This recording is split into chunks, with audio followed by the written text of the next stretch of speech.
A farewell of sorts today as the Arizona Cardinals play their final home game here at Sun Devil Stadium before heading across town to the brand new house. There it is. Happy holidays, everybody. Welcome to the desert for this Week 16 matchup between the Philadelphia Eagles and the Arizona Cardinals. Welcome to the booth. Ron Pitts along with my partner Tim Ryan. And Tim, we start with Arizona for Dennis Green, his second year as head coach, 2 losing seasons, and a lot of it is injuries. A lot of it has to do with talent. They need to upgrade in that area. Kurt Warner hurt last week. They will go with Josh McCown today. And for him, it's really an audition, like the first game of a 2-audition series. Well, it is, because Josh McCown is scheduled to be an unrestricted free agent at year's end. He's going to get evaluated hardcore, as is every player on this roster today. But McCown is a big, strong-arm guy. They won't change his approach, which is down the football field to those receivers and Larry Fitzgerald and Anquan Bolden. Fitz is on his way to his first Pro Bowl. Bolden should be. Arguably, Ronnie, these two guys together are the best tandem of wide receivers in all of pro football. Meanwhile, for Andy Reid and his Eagles, the first time out of the playoffs since 1999. So, yes, it is the evaluation series going on right now. One guy that I think is evaluating very good, young running back, Ryan Moats. Well, there's a lot of good players playing well for Andy Reid. And I think when you look at this team right now, physically beat up all year, emotionally beat up all year. But Ryan Moats has been one of those guys that has stood out. The last couple of weeks, he's been electric. You see his yards per rush. He's been terrific now. He's strong inside, and he can go the distance. The matchup in this game, Roderick Hood on the back end hasn't had a lot of starts. Sheldon Brown as well. Good player. Bad knee. He was doubtful for the game today. He is going to go. To me, this is the matchup of the game. Those two corners and how they match up on those star-studded wide receivers for the Cardinals. Two birds trying to finish up the season strong. Kickoff coming up next. Let's go, man. Let's go. All out on 3. 1, 2, 3. All out. These birds are ready to do a little flying. Want to end up the reign here at Sun Devil Stadium on a good note. This is their last game here at Sun Devil Stadium. They will head to the new digs across town for 2006. A quick look at around the NFL. What those Giants are doing, are you kidding me? The East, Dallas has got to be able to try to come back, and that game doesn't look good. Don't know where they are. And Washington, as you said, San Francisco. They need to try to win out here in the final 2. So much for the Bush Bowl next week for the 49ers and the Houston Texans. The Eagles have won the toss. They will receive. Bruce Perry is back deep to receive the Novak kick. Perry at the 5. Perry with a nice lane. Perry out to the 40. Got to beat the kicker. Runs him over. And he's pushed out of bounds at the Cardinals' 45-yard line. Eric Green on the force out. 49 big ones. How about that? Not bad for a guy that just jumps up to the off the practice squad this week, huh? And this guy here is going to need it. Mike McMahon. Slow down. That's the mantra for him. He starts out too quick, throws a lot of interceptions. Slow your roll. His 6th start this year for the Eagles. I think the thing with him is obviously he'd like to rely on the running game with Ryan Moats, but if you're going to pass, get him into a short, quick passing game. Get his confidence up, and then maybe he will settle down and quit pressing. Moats in the backfield with Perry. Movement early. Looked like Big Sean Andrews, the right guard. Ball start. 73 offense. 5-yard penalty. Still first down. And a quick look up front. Some changes on the left side. Adrian Clark will go at the left guard position. 3rd start at guard as Hicks slides over for the injured Todd Hermans. The backs and receivers, Ryan Moats, 6.2 yards per rush. That's tied for 1 in the NFL, along with Aaron Brooks of the Saints. They'll pass it. Pressure, sack. First sack of the day, and that's the guy they were worried about. That's Adrian Wilson. Well, and that's exactly what the coach told us, Andy Reid. He said, we got to find 24 and find out where he is and where he's coming from. He's been really good. He comes off the edge here. They try to get him with a running back. No go. Adrian Wilson just too big. Moats just absorbs the hit there. Doesn't even give him a one-timer. That's the 7th sack on the year for Adrian Wilson. You can tell what type of strength he possesses and why Ryan Moats has had issues being out there on 3rd down, Ronnie, in pass protection. 2nd and long distance. They'll go to Moats. Moats, not much room. Wilson is there along with James Darling. This team, the most injuries in the NFL. They've been ravaged on defense. O'Keefer, the only defensive lineman healthy all season. Linebacking crew, Huff, Darling, you just saw him along with Carlos Dansby. The secondary, Eric Green will come down and start at the corner in place of Antrell Roll, and Adrian Wilson, 7 sacks.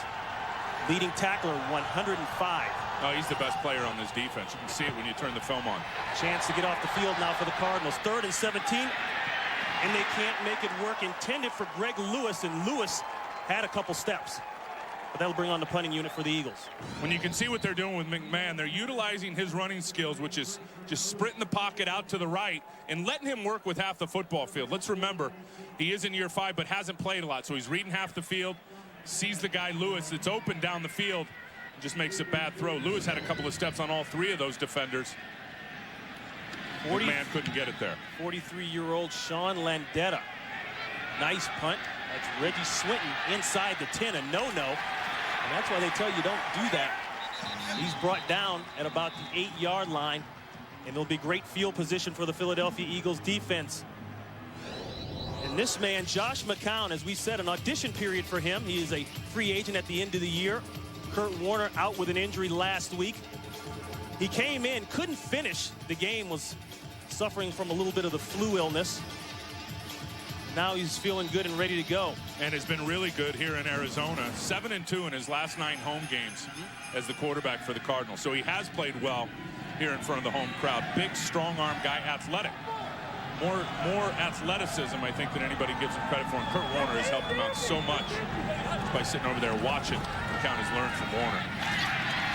Quick throw inside, and that'll be just for a couple. Adam Bergen on the reception. Up front, very big on the left side. Leonard Davis along with Bridges. But pressure has affected this crew, especially on the right side. Oliver Ross has given up a couple free runners. The backs and receivers, go ahead and put Larry Fitzgerald in that Pro Bowl. He earned his first Pro Bowl bid in his NFL career, but don't forget about Anquan Bolden. 8 100-yard receiving games this year, including the last 5. 2nd down and 5. Go from the I formation.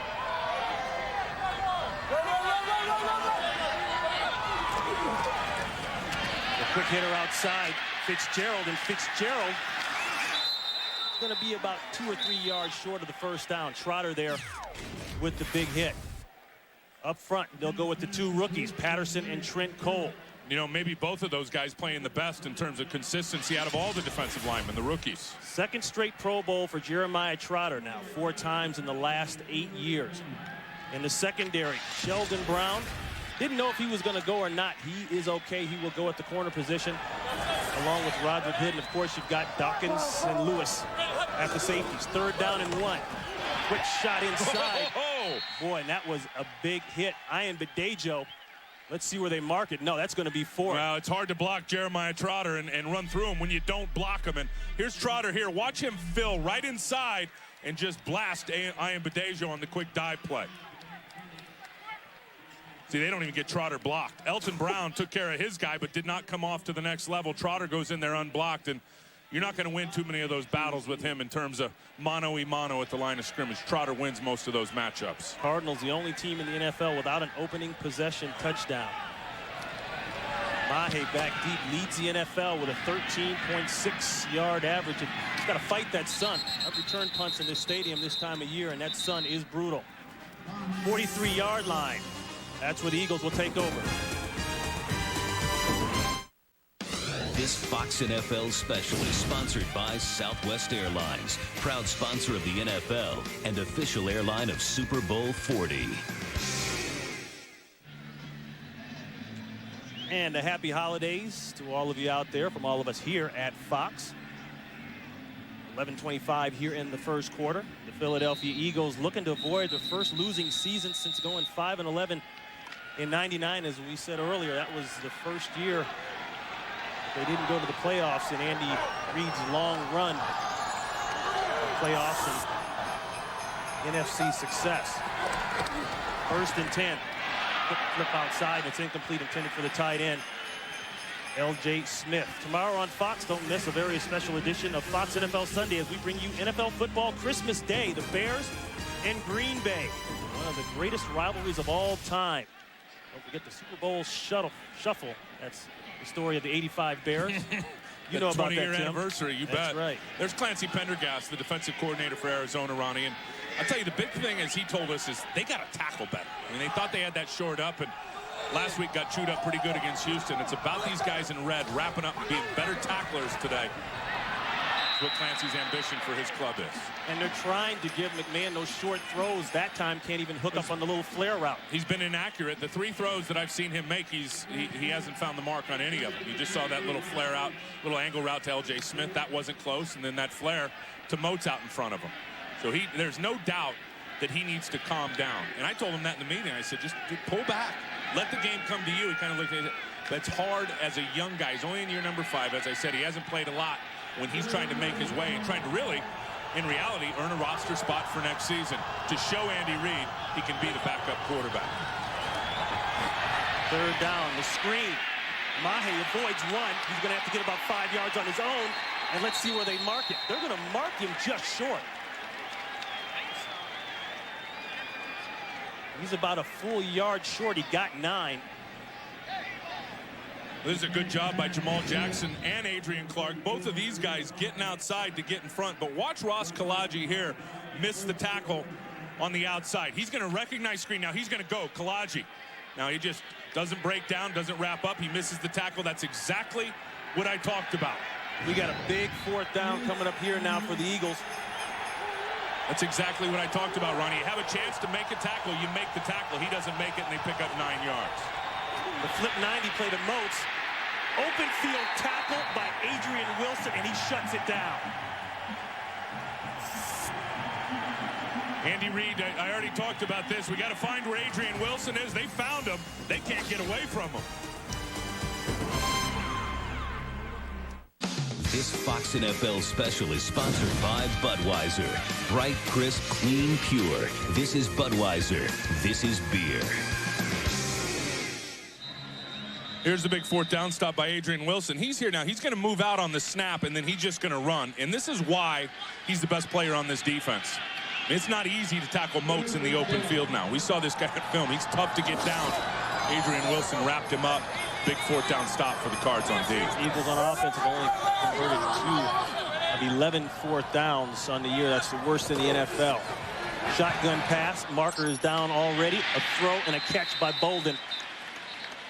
Let's see what the infraction is about. First time today from referee Bernie Kukar. Wearing number 86.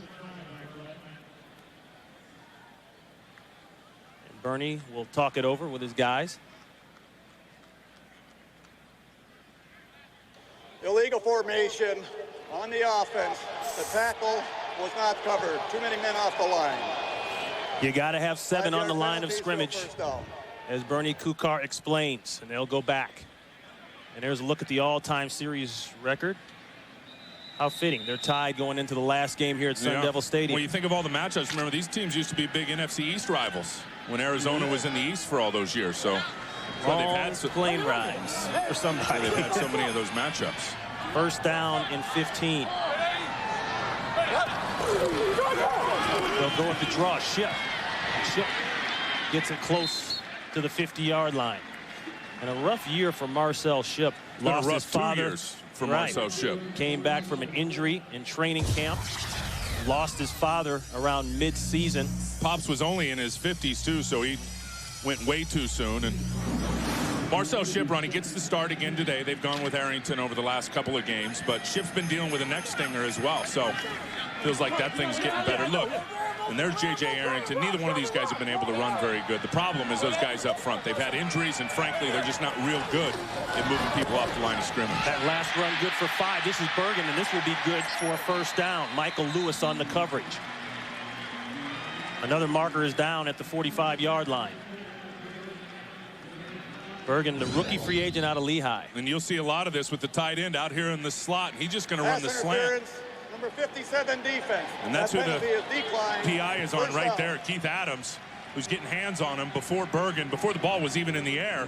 And Bergen still uses that big body to come up with the catch and then get a couple of yards after. He's been a breath of fresh air. Eric Edwards was the guy, and Dennis Green talked about him. This kid Adam Bergen now is a rookie, and the guy that's undrafted has come in and made some nice plays for both McCown and Warner through the course of the year. 21 catches on the year for Bergen. They'll go to the run. Met in the backfield immediately. Mike Patterson, the first-round pick out of SC. Well, a loss of 3. He goes right by Elton Brown, who's had a rough year this year. And you get these guys, these big guys with movement. And that's what Mike was so good at USC. He starts here. You think he's going in that gap as an O-lineman. He breaks off inside, undercuts Elton Brown, and then gets the penetration. That's how you stop that counter game. Get penetration, get yourself a tackle for loss. Mike Patterson has had a very nice rookie year for Philadelphia. 3rd down and 13. Eagles showing pressure. McCown wants to check out of it. Man-to-man coverage going to the fade. Looking for Bolden, and a marker is down.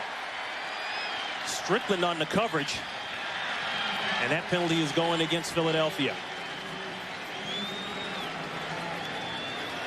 Pass interference, number 33, the defense. That's an automatic first down. Well, here's the problem with Donald Strickland. He's in good position, Ronnie. He just never looks and finds the football. He's not going to get a big jam on Bolden. Bolden's going to pop it outside. Now watch Bolden turn and look. That's the corner's cue to turn and look. He doesn't look soon enough. The contact comes. His head's not back at the football. That's a pass interference. That's an easy call on the back end. Part of the cutoff rule, one of the new points of emphasis a few years back. They won't even allow the defensive back to cut the receiver off. But if you are looking back at the quarterback, right, you can get away with a lot more. That ball incomplete, intended for Bryant Johnson. And remember, Bryant Johnson, the first-round pick in 2003, the same year that Bolden came in as a second-round pick, but Bolden has taken all the fire. He's stolen the show. Yeah, and Bryant Johnson just hasn't gotten it right. And I know he's had a couple of injuries. He's had some bumps and bruises that he's had to deal with this year. But this is probably the most talented of all the wide receivers. When they talk about a guy that can stretch a defense and, I mean, just all that stuff, but it hasn't come to fruition. Right, how many times have we heard that before with guys in the league? Looks good getting off the bus, right? Looks good getting off the bus, and in the combine, the numbers are good, but can't make it work. Ship, he makes it work inside. Down to about the 13-yard line. He got 6. Yeah, they're getting some nice movement. And this is just the down and around. You block down with your tackles and you pull everybody else. See, watch the down block right here. And then these guys are all going to get out in front and lead it. And Ship just breaks it off soon. See, that once it go outside, now he breaks it off. Nice block by Leckie on Jeremiah Trotter. He's able to get himself up there for 6 or 7 yards. Cardinals with only 21 points in the first quarter all year. That's the second fewest in the NFL next to the Jets. Big problems down here because they haven't been able to run the football. 3rd and 4. A back down. That'll bring on a field goal attempt. Michael Lewis.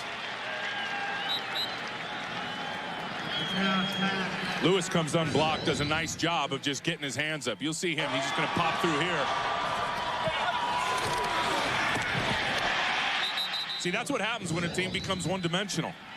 And they can't run, and they've had those problems all year long. And people say, no, if you can't run, that's why Rackers has had such a great year, right? Because their numbers in the red zone offensively have been so brutal. Over 500,000 Pro Bowl votes as he goes to his first Pro Bowl. Neil Rackers will try from 32 yards out. He's been perfect from this distance, and there it is. He doesn't even give us the Australian rule sign. Come on, Neil, what's wrong with you? 3-0 early here in the first, Arizona. Adrian Wilson making a strong bid for that Pro Bowl in the next coming years, and maybe even this year, playing on a team that didn't do very well win-loss record-wise, so obviously you're not going to get the notoriety, but man, he's been a big hitter for a while here. And he's one of the core guys that's going to be in Arizona for quite a while. They just signed him up to a nice fat contract last year.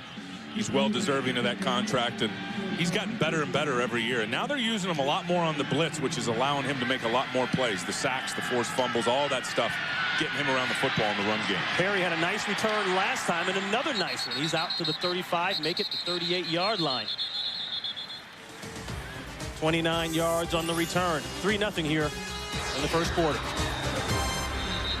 This Fox NFL special is sponsored by Samsung, the official HD TV of the NFL, by the new Campbell's Chunky Fajita Soups, hearty soups that fill you up right, by Visa, proud sponsor of the NFL. With Visa's multiple layers of security, you're protected. And by Toyota, choose any direction as long as it's forward. Toyota, moving forward.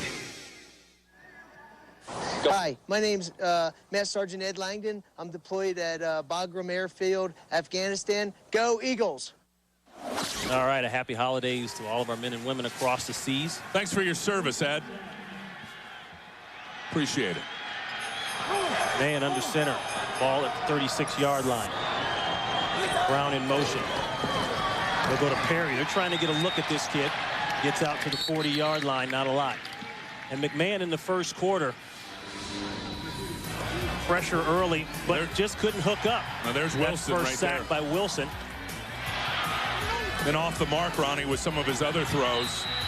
You know, Andy Reid told us that, and he's rolled with McMahon, and he's had a couple of bad games. I mean, he played well against the Giants, but go back to the Seattle game, he got pulled 3 bad interceptions last week against the Rams. But Andy said, hey, the kid's playing his heart out, and I like him. I'm going to roll with him and see if he can pick this offense up and get better here in the next couple of weeks.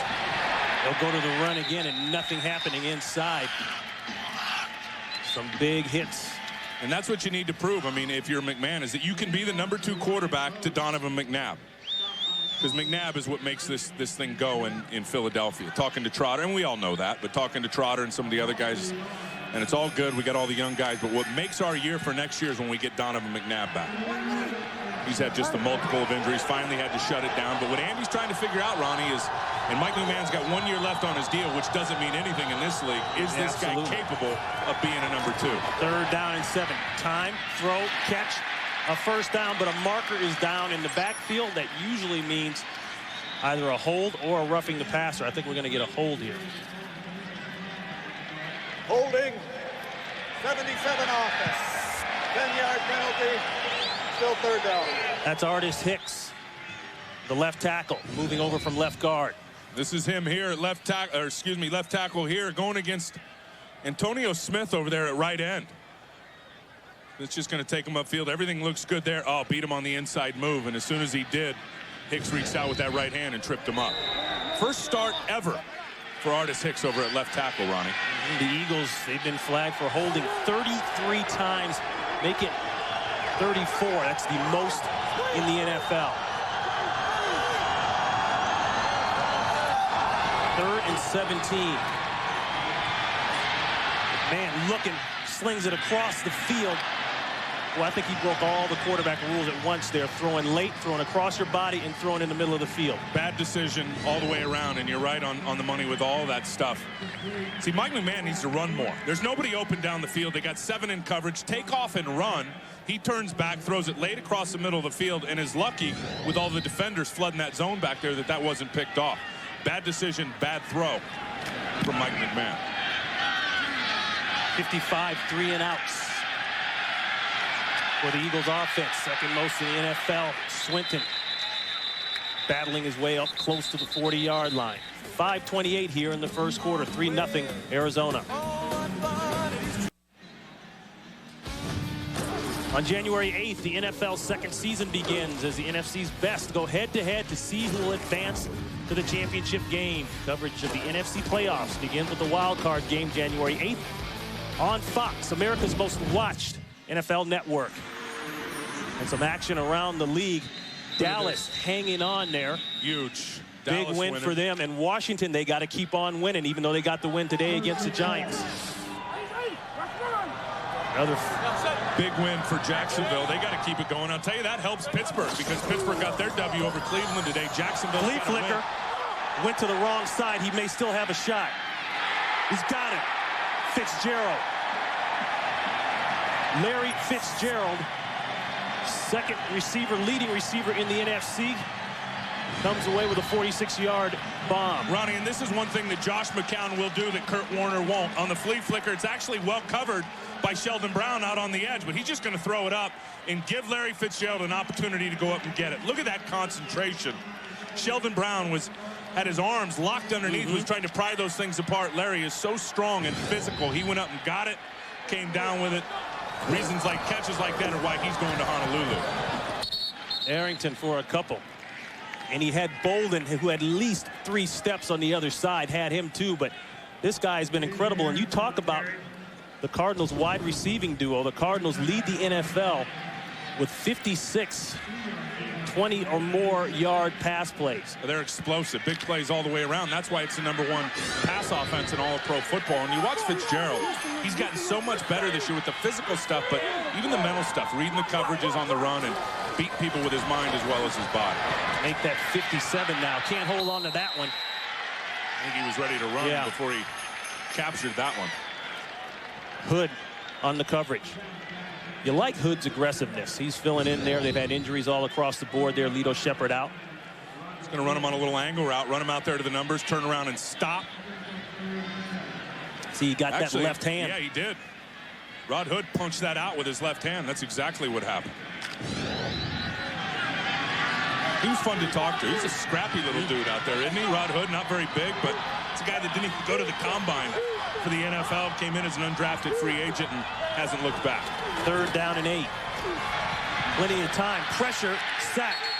Javon Curse with 7.5 sacks now on the season. And that will bring on the field goal attempt by Arizona. And it was good coverage. There's sending all 3 of those weapons out there, Bryant Johnson, Bolden, and Fitzgerald, they're all covered up. And then Curse is going to come from the top as McCown tries to step back across. It's Darwin Walker right there getting the good pressure on Bridges to force McCown back inside where Curse was waiting for him. Good coverage in the secondary. 32 yards again for Rackers as you see the record there that he's shooting for. Boy, and he makes it look so easy. Came into the game needing 3 field goals to tie the NFL record of 39. That, of course, has been cut down. And the NFL record in a season for 50-plus yard field goals is 8. He can also hit from long distance. He's perfect on the year from 50-plus, 6 for 6. Imagine if he didn't miss that game earlier in the year. He missed 1 game. Right. Exactly. He's good for 3 or 4 a game, it seems like.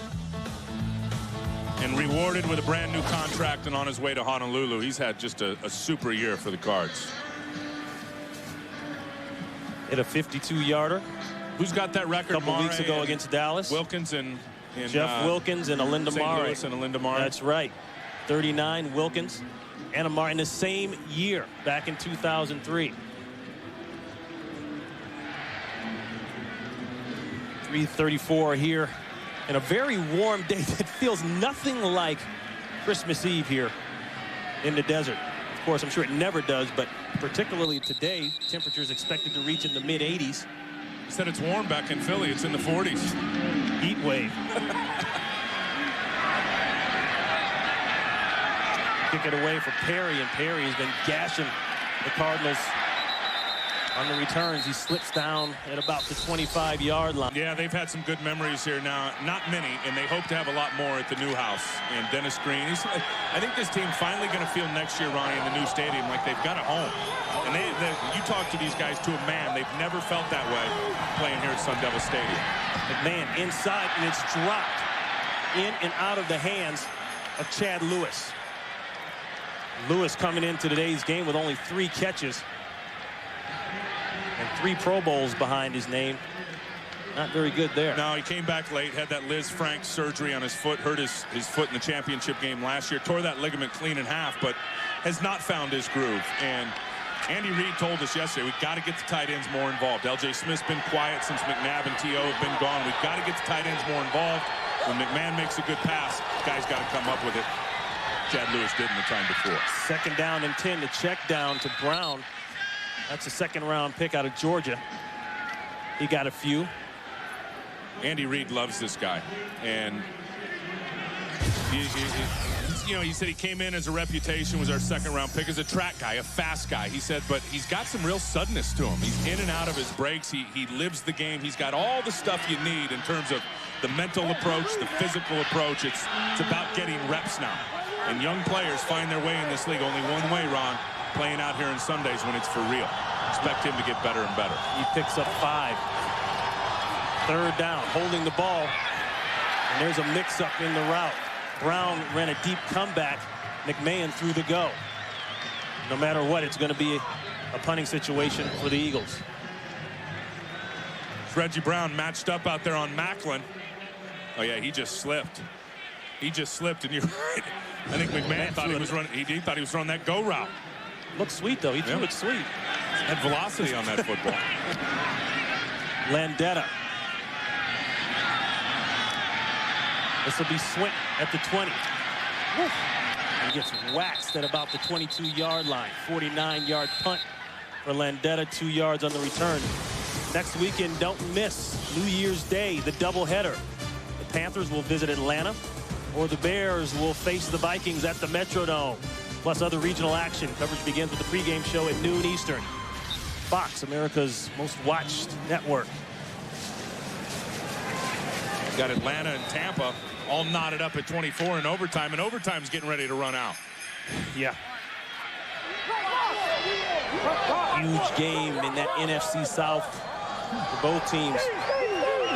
Looking at about 39 seconds left at OT.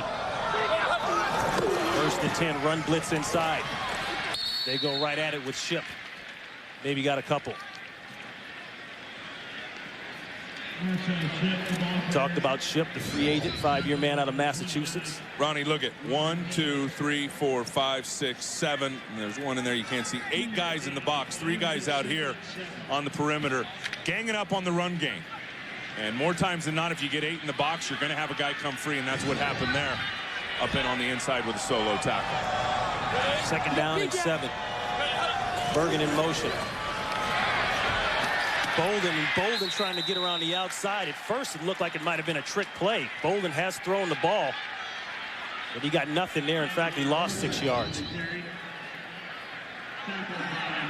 That's just a turn and hand it to Bolden and see if he can make a play. You know, Keith Rowan, the offensive coordinator, came up with this a couple of weeks ago saying, any way we can, we got to get the ball in 81's hands so he can get out there and try to make something happen, because he is electric. And there's Rowan, the offensive coordinator, can do things with his feet, but I don't care if you got Barry Sanders behind the line of scrimmage. You don't block guys up front. You can give him the ball all you want. He's not going to get any yards unless the big boys can pave the way for him. Third down and 14. Fitzgerald and Bolden at the bottom of your screen. That's the Bolden, and Bolden is going to be short. Nice tackle inside there by Matt Ware. Second-year man out of UCLA. And that'll bring on the punting unit for Arizona.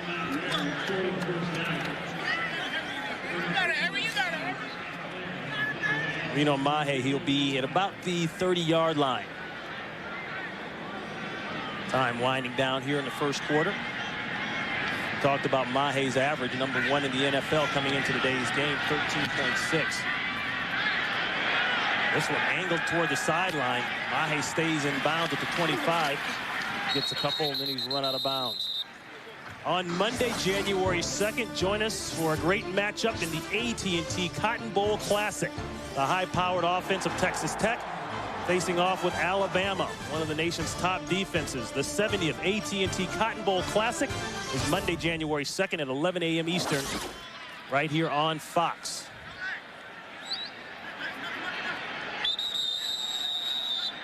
Have you gotten the feeling over the last couple of weeks with Andy Reid and his club that they've gone to the running game, maybe out of necessity, and it's paid off? Yeah, well, when I look at that offensive line, and they average about 330 across the board, they seem geared up next year to run the ball. And that's Mahe inside for a few. They're very physical, very big. And you got to give some credit to the offensive line coach, Juan Castillo, for all the injuries they've had. They've been able to just plug guys in and still go. Well, he does a great job, and I'll tell you why, because he works with those guys on fundamentals. And the game is about fundamentals. So many guys, I talked to Juan before the game, so many guys are going with the scheme stuff. He goes, I just make it I'm more simple. I get back to the fundamentals. I give my guys extra reps, the ones that don't play a lot, and it pays off. Whoever he plugs in can get it going. That's the end of the first quarter. We'll be back after these messages. Ron Pitts, Tim Ryan, Kevin McCabe. We start the second quarter here in Arizona. 6-0 Cardinals, thanks to 2 Neil Rackers field goals from 32 yards out. Second down and 5. Mahe trying to get away from Dansby. I don't think so. Carlos Dansby, second-round pick last year from Auburn, chases him down. And he's had a bad toe. I mean, but you look at his speed. Dansby can flat get down the line of scrimmage and run. And he has been somewhat quiet, though. I mean, started the year like gangbusters. Remember out at New York, he had a couple of picks. He was all over the quarterback. And then the injury bug started to bite him a little bit. But clearly, I think when you talk about the best players on this defense, Adrian Wilson and Carlos Dansby isn't far behind. And talking to Clancy Pendergast, remember before the game now, he said he's finally figured out how to use those guys. And that's probably the biggest thing he's learned this year is how to utilize his best players. 3rd down and 4, and that one's knocked away. Nice job by the middle linebacker, James Darling, working on Chad Lewis. And this is good work because Chad Lewis has actually got him outflanked. Here's Chad. Here's Darling right here. Lewis is going to run out and do this, but Darling jumps it and is able to dive in there with his right hand and get a pass breakup. That's just trusting your speed right there and getting some good outside help from Walls as well, threatening the receiver. 5th drive of the day for the Eagles will end in the punt. Swinton inside the 15, trying to turn the corner. He's pushed out of bounds at close to the 25-yard line. 50-yard punt, 13 yards on the return. This Fox NFL special is sponsored by Ford F-150, built Ford tough. By AIG, for insurance, loans, and retirement, AIG. By Guinness Draft Stout, drink responsibly, brilliant. And by Verizon Wireless.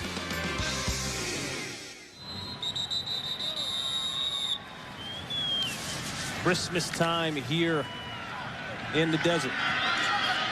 Wakefield is in for Leonard Davis. He goes to the left tackle position.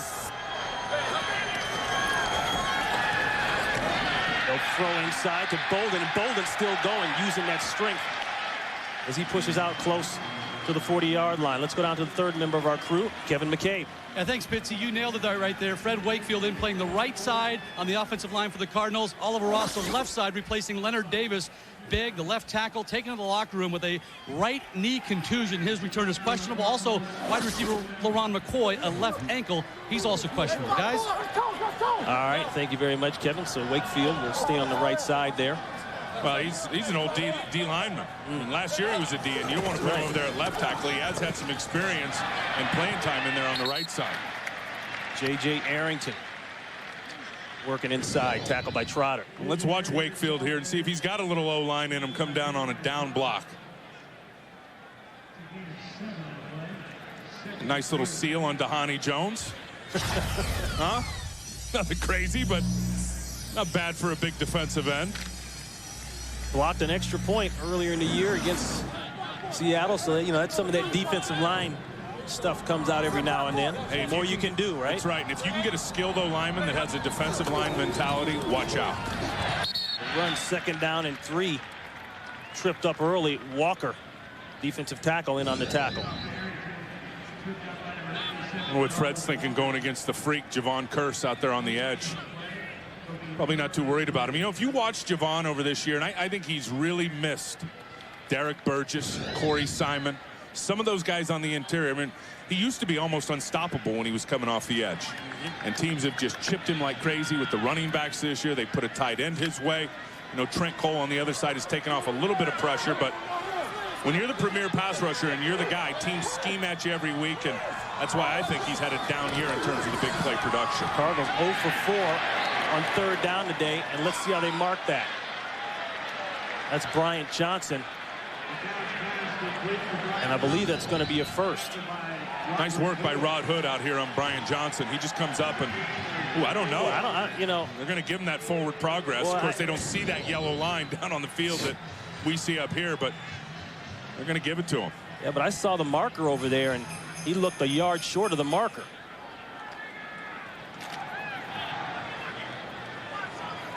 You talked about the changes on the defense for the Eagles. The Eagles ravaged by injuries. 13 players on IR coming into today's game. That one going up deep for Bolden, incomplete. That's the 2nd most guys on injured reserve in the NFL. Guess next to who? Well, the Arizona Cardinals. The Arizona Cardinals. Yeah. And watch what they're going to get here. You're going to have 1, you're going to have 2. This guy's going to move up, and you'll have 3 guys deep. When McCown sees that, he knows he's got some one-on-one matchups out on the corner, and he's going to take his shots. That's just really good coverage by Roderick Hood out there on, as we talked about, Ronnie, one of the better receivers in all of the game in Anquan Bolden. I like Hood's aggressiveness. Second down and 10. Movement on the left side. Everybody pointing at Oliver Ross. False start. 79 offense. 5-yard penalty. Still second down. And it is Oliver Ross. You know, talking about Roderick Hood, he's going to be a restricted, free agent coming up this year. And not being a draft pick, basically, he'll just have to bring back a better offer to Philadelphia, and if they don't want to match it, he's gone. But I would imagine, as this guy has cut his teeth and has got some valuable playing time for Jim Johnson and a defense that can be somewhat difficult to understand and digest, I'll be surprised if he's not back as an Eagle. Ooh, the shot inside, and Curse. Oh, he looked like he got hurt. Completely blasted Arrington, and it did look like he got hurt. He went straight down. They tried to do that shovel pass.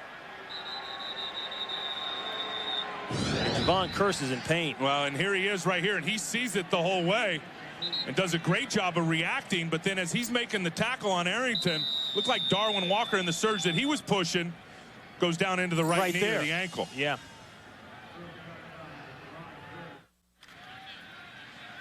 Javon Curse got his ankle rolled up there. A little friendly fire. Getting that looked at. Third down and 15.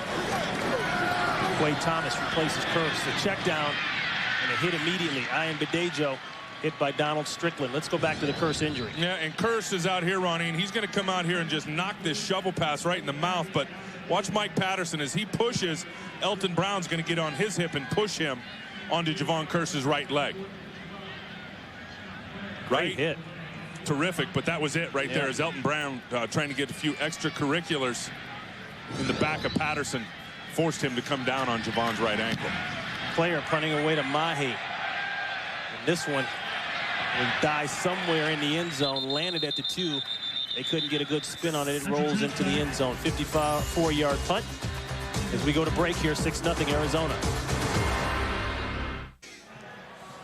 A look at the NFC playoff picture. On your left, the division leaders. Seattle has wrapped up the division, and they're trying to wrap up home field. With a win today, they'll do that. And the wild card leaders and the guys still alive flip it over to the AFC side. I wouldn't be surprised if this is exactly how it stays. In Indianapolis, as you know, Ronnie, already owning home field advantage all the way through the playoffs in the AFC. They'll be out at Seattle later today, and tough time for the Indianapolis Colts. Intercepted Carlos Dansby, and he scores.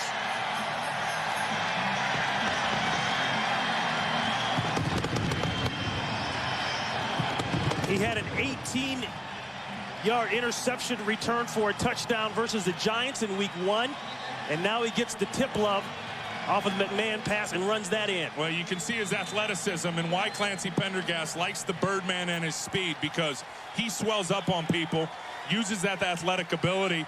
McMahon should have just tucked that baby and tried to run, tried to get it up and over Dansby's hands. He got the bat down, stayed with the concentration, and rolled into the end zone.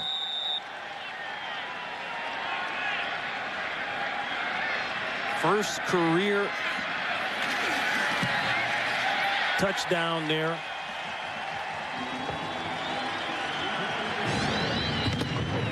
And he's out of frame. He's over here. You're going to see him flash in, and watch how he keeps his body square and low and plays the quarterback. Never turns his shoulders to the sideline, goes up in front of McMahon, doesn't leave his feet. Everything technically right there by Dansby. Puts his hands up, doesn't leave his feet, runs through the quarterback, keeps his concentration on the football. It's perfect. Second career touchdown now for Carlos Dansby. Had that touchdown, like I said, in the Giants game. But boy, these are just the big plays that Clancy Pendergast has been preaching all year. But as we said, with the defensive injuries and the injuries across the board, he just can't plug the guys in and get the continuity. No, and these guys have really had a lot of reps too. If you go back and look at this year and watch all the plays, they've had to be out there on the field with the lack of a running game on offense. Teams have been able to wear them down, and teams have been able to get leads on Arizona and then just salt it away with the run game. If this team has balance and they get up in a game like they are now and can turn their guys loose, Clancy Pendergast got a lot of speed on that defense, and loves to put those guys in position to make big plays. Watch Clancy the rest of the game today. I will tell you that the majority of that pressure, you'll see him bringing it off the corners. He's one of those edge pressure type guys. That edge pressure has been very good to him. Good to him here today as well. Novak to kick it away. Perry slices out across the 30 down to the 35-yard line. Let's go down to Kevin McCabe. Pitsy, you talked about it early on. This team is depleted already. The Eagles and the dominoes continue to fall. Javon Kirsch, you talked about him being carried earlier. A mild right knee sprain. His return is questionable. I'm sure they'll evaluate it at halftime to see if the freak can return, guys. It's not looking too good. That's that old second to last game of the season. I'm hurt kind of walk there. What are you saying, Ronnie? I'm saying he's a tough guy, and I don't think he's going to make it back in. Moats trying to make something happen. Not a whole lot. Robert Griffith in on the tackle. And Tim, on a serious note, our hearts and wishes go out to the Dungy family. James Dungy, the eldest son of Tony Dungy, passed away at the age of 18 this week. We'd like to send our sincere thoughts and prayers out to the entire Dungy family during this most difficult time. And all the Indianapolis Colts. I mean, what a tragedy for the Dungy family and on the peripheral of that franchise as well. 2nd and 8. A long pass down the field, complete to Brown, and Brown is out of bounds at about the 38-yard line of the Arizona Cardinals. 26 yards on the pass play. And that's that 7 route that we talk about, Ronnie, which is very good against this defense. He's just going to take it and then get behind Wilson and then break it off to the corner over to the sideline. So they're going to clear it out right here, and then he's going to break it underneath. Good route, good throw. You can see the type of route runner that Reggie Brown is now. Nice little fit up there in front of the cornerback. Brown essentially is replacing Terrell Owens at that wide receiver position, and replaced him week 9 versus Washington, and pretty much call that a sack. Adrian Wilson up the field with his 8th sack of the year. He got his first in the first quarter of this game. And they're attacking guys that haven't had a lot of playing time. Jamal Jackson at center, Adrian Clark at left guard. Not a lot of reps. They're going to turn this way, open it up big time for Adrian Wilson, who just exploits that A-gap unblocked. 2 sacks on the day already for Adrian Wilson. And they talked about it. They said 24 is a guy we've got to find. Very frustrated at what's been going on with this team, just the losing. 2 consecutive losing years in a row now under Dennis Green. 2nd and long. McMahon needs to do this more. He's going to pick up the first. Slides down just short of it. Maybe about a yard and a half shy, but he got 19 yards on the gallop. And this is what Mike McMahon needs to do more of, because you threaten a defense if you run. Now, if he shows this 2 or 3 times a football game, now you start defending on the back end a little differently, knowing that you may have a quarterback that's going to get out and present problems to you. I think very athletic guy. We saw it early in his career in Detroit. I think the more he runs when guys are covered downfield, the better it's going to suit him and give him an opportunity to make plays when guys are open down the field because of the way the corners will cover. 3rd down and 4. Wilson again comes on the left side. They wisely throw to the opposite side, and they can't hold on. That's Billy McMullen.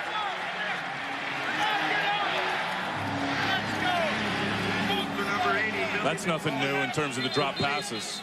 McMullen's their big guy, and he's going to get more reps now with T.O. being gone and some of the Pinkston being hurt, and that happened early in the year. But the drops have been brutal all season. Even when McNabb was out there, guys were dropping footballs left and right for the quarterbacks. The receiving corps has not had a solid year when you talk about corralling, capturing the football, and not putting it on the ground for Philly. Now, this guy was hitting him from 60 yards out in warm-ups. But this is for real, and this is from 50. He's 1 for 2, and it's a fake. Complete, and they pull it off. Chad Lewis puts the okey-doke on the Arizona Cardinal defense, and Denny Green can't believe it. Then again, maybe he can, but the way this year's gone. Coy Detmer with a nice little throw. This is unusual because Chad Johnson is over here as the up back. He's just going to peel across the formation and then just get out in the flat. And Detmer throws him a perfect strike. There it is. And Lewis hurdled one guy. I like the concept. Timeout called by Arizona. They want to find out what's going on. Nice looking play, Andy Reid. Give the credit to Andy Reid, but give the credit to this man, John Harbaugh, the special teams coordinator for the Philadelphia Eagles. Detmer to Chad Lewis. Good play. Very good play design. And Harbaugh has done a great job. I mean, those special teams have been good all year. Throughout the penalties, they've been great. They have been pretty good in their coverage units and their return units. The stop route is complete. Darnarian McCants is down to the 1-yard line. Almost stretched it over for the touchdown. 19 yards. If you're a corner and you're going to give a big cushion, you better rally up and make the tackle. And McCants is just going to, like you said, he's just going to run the stop route, put the brakes on right there. Watch Raymond Walls, number 23 for Arizona, come up. This is what I'm talking about. Big cushion, make the tackle. And he does it. Takes a bad aiming point at McCants. He cuts it back inside and chews it down to the half-yard line. Wilson saves the touchdown. 1st and goal. McMahon, touchdown Eagles. Good decision. And the Eagles finally get on the board here in the second quarter.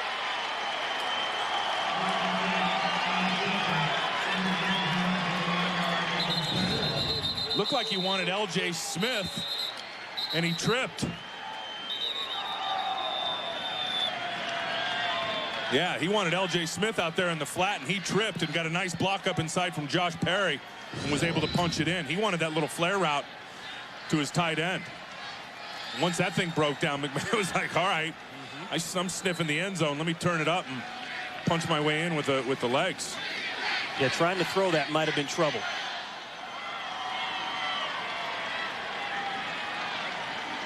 So the Eagles get on the board here at the 6:38 mark. In spite of a dismal first 5 series, they just couldn't do anything. And we talked about McMahon. Slowly he settles down throughout the course of the game. That's why they want to start him off with the confidence passes. Yep. The easy stuff to get him in the rhythm. But his numbers are clearly better in the second half than they are in the first. 13-7. Second rushing touchdown of the year for McMahon, and this is what I was alluding to with the first few possessions for the Eagles. Finally, they get it going there in the last one. And they couldn't get guys blocked up front, and in particular, Adrian Wilson and Carlos Dansby, did a better job of it there. And let's also remember the 4th down conversion from Detmer to Chad Lewis is what propelled fake, that right. thing, yeah, and got them. The field goal fake gave them the opportunity to get another series, and then McMahon, as we said, Ronnie, runs it in. Guys, quarterback rating goes from 26.5 in the first half to 66.4 in the second. Now, I know that's still dismal, but it's an improvement. Akers, good kickoff. Swinton at the goal line. Pushes out past the 25-yard line. A marker goes down late back at the 20-yard line.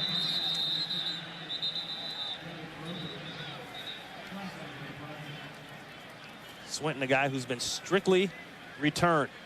Listed as a wide receiver, but that 87 only sees the field when it comes time to run down on the kickoff.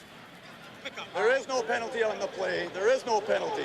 First All down. right, Bernie. Hey, well, this February, the fastest sport on earth returns to Fox for another season of incredible action as the world's best drivers go door to door in a quest to take home the checkered flag. NASCAR returns to Fox in high definition this February.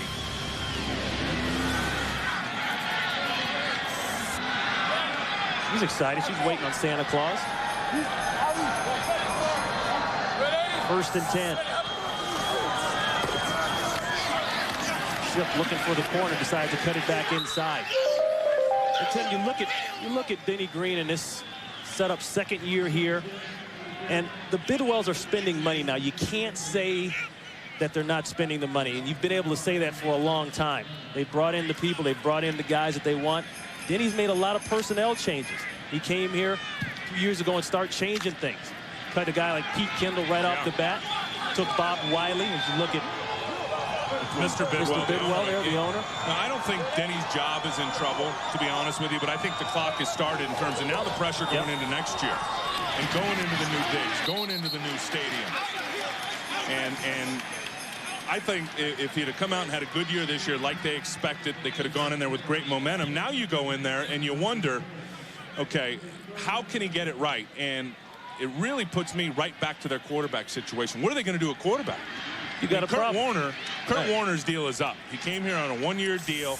His deal is up. So you either pay him big money, re-sign him, and then Josh McCown, his deal's up. He's going to be an unrestricted free agent. They tendered him last year as a restricted guy, gave him a pretty good deal. I'll be real surprised if McCown is back. He's going to get some run out there in the free agent market, as will Kurt Warner. 3rd down and 11. Pressure, sack, fumble. Recovered by Arizona. Oliver Ross got on it.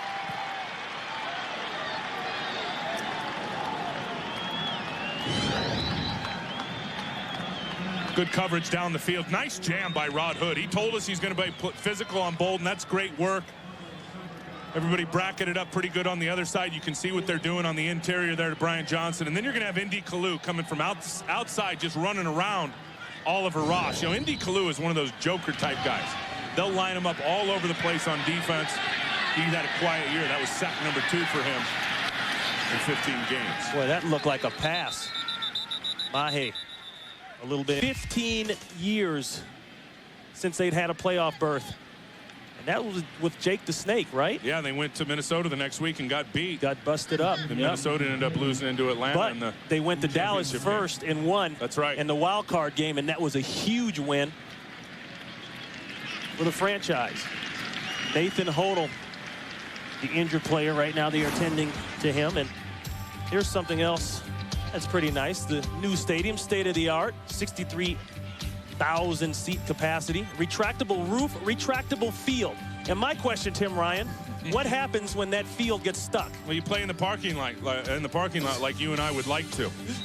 Climate control in that big boy and be nice and cool. Dennis Green, as I said, I mean, he's trying to change the culture here in Arizona and the product, and he's put a lot of new faces on the field. Don't be surprised. And we asked him the other day, look, he said anything can happen when you're in a situation like this. The roster will be tweaked. The coaching staff may be tweaked as well. Sack. Nowhere to go for McMahon. Chike O'Keefer, 5.5 sacks now in the year. And I think another screw up front with Jamal Jackson. Here he is at center. He's going to turn this way.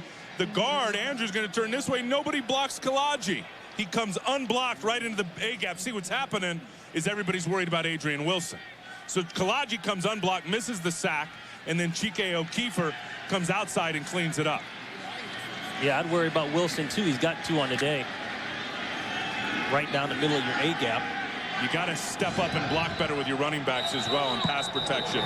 Mahi, not a good job that time, at least trying to get a piece of Ross Kalaji. Timeout by the Eagles on this 2nd and long. And that really is the discussion for the other back as well, Ryan Moats. Young guy, a lot of talent, but hasn't played a lot in a full pass-oriented offense. And that means blitz pickup and coverage recognition that he's got to really work on. And you're not a complete running back in this league, I don't think, and you can until you learn how to pass protect in the protection game and what the scheme is and all that good stuff. McMahon starting to get it going a little bit. The interception was a touchdown from Dansby. Threw it into the hands of Dansby. Dansby blocked it, pulled it down, scampered in for the TD. But McMahon starting to get it going a little bit. And again, I think that 19-yard run that we saw earlier, more of that by McMahon will open up the game for everybody else. Anybody one-dimensional in this league, it's hard to have any success. 2nd down and 17.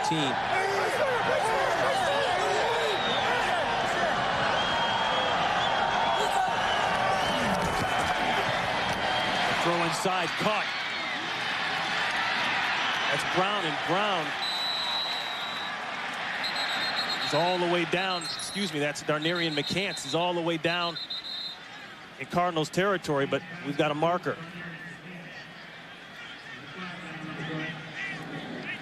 McCants has got some skill. Remember, he started in Washington. He's a big guy. He's another guy who's deal is up, and they're trying to evaluate him in the next couple of weeks. Big frame guy can go up and get it. After the play was over, 89 of the offense will mark off a 15-yard penalty. It will be first down. It's Chad Lewis, and they're talking about it. You see McCants just beats Eric Green inside. Good throw, good recognition by the quarterback. It's like that big boy's hard to get down, too. And then there's Chad Lewis for a little extracurricular push over the pile. Come on, man. Eric Green. You know what? No Eric cheap Green, shots anymore in this game, Ronnie. Yeah, You know that. Yeah, that's what's wrong with the league. Not really. Eric Green, you're not supposed to stand around any piles. That's rule number 1 when you come into the league. Don't stand around any piles. But now in the new millennium, you're protected if you stand around the pile. You're defenseless, huh? You're exactly right. So they go back 1st and 10. Smith in motion. Throw inside to Smith, and it's incomplete. 3 Cardinals in the area. Remember a second ago I was talking about running backs stepping up, Mahi, Moats, trying to pick up that A-gap blitz. You're going to see Perry do a nice job here.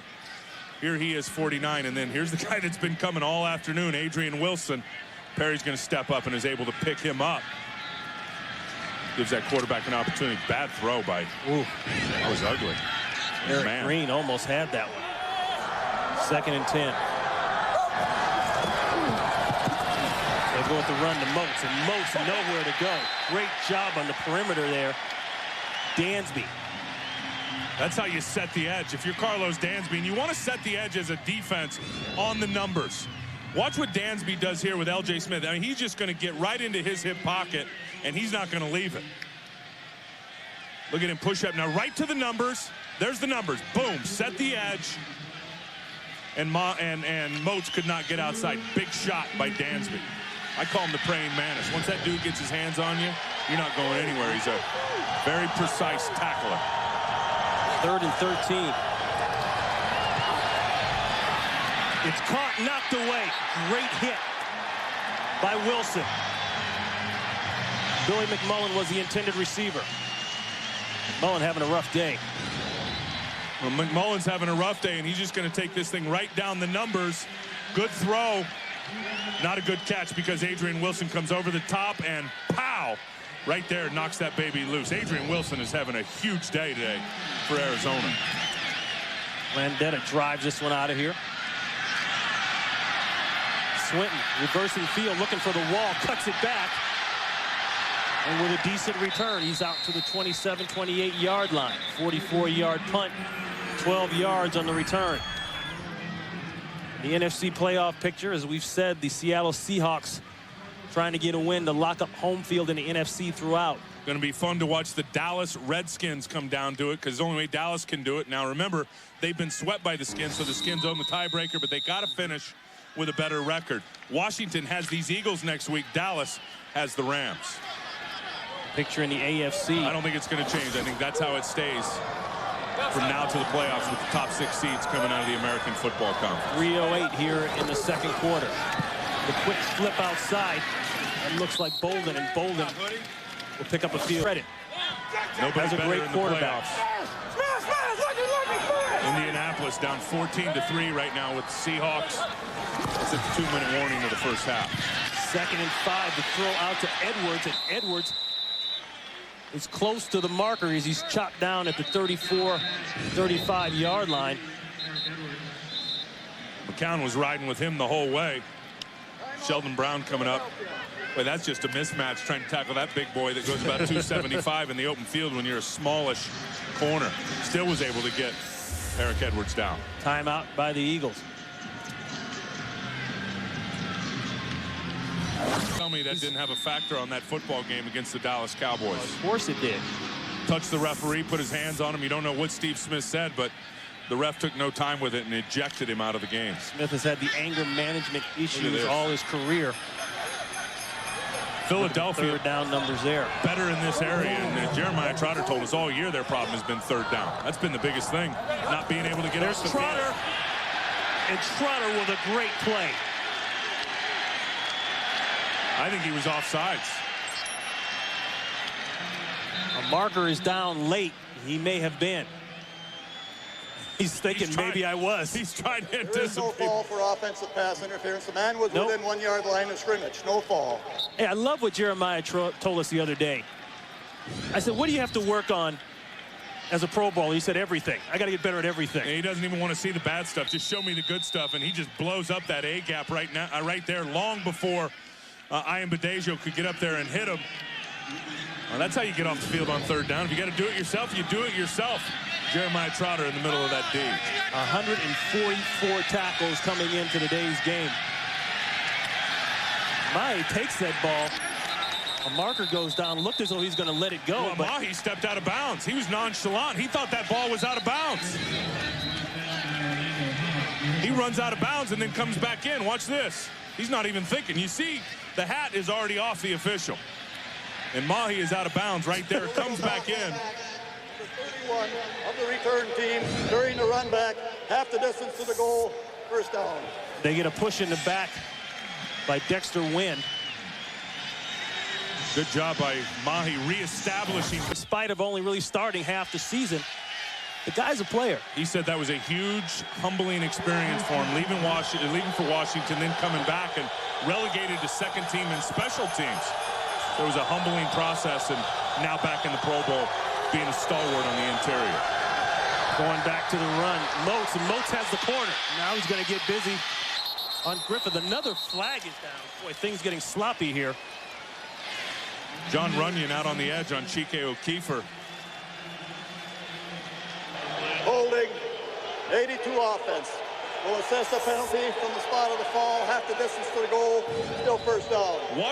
Watch the block by Runyon on O'Keefer. Remember we talked about setting the edge earlier and how good Dansby was? Watch O'Keefer have problems here on Runyon trying to set the edge. He can't get off right there, and then Runyon puts him on the ground, and then here's your penalty right there on L.J. Smith. No reason for it. You got a great block coming around the corner there. Warning, 2-minute warning. Good job by Runyon. His 143rd consecutive start. That is the 2-minute warning.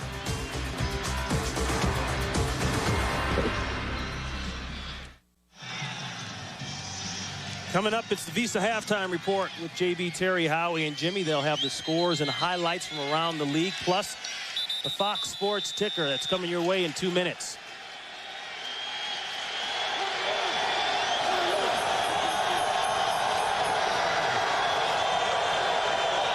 First and 8. Brown in motion. They'll hand it off. Moats. Taken down by Antonio Smith and 2 others. He got 5. Tim, going back to Dennis Green. We talked about those changes he made when he came in. Pete Kendall, longtime vet, shipped him out of here. Bob Wiley, right behind the him. offensive line coach, reassigned him. We use that as a nice term. Actually fired. Fired him. And the whole deal, the whole message was either we do it my way or you're out of here. And it didn't matter who it was. And then he brings in that man, Everett Lindsey. That's Moats again. And Lindsey, he cut him in training camp, brought him back, said, hey, I'm going to make you my own line coach.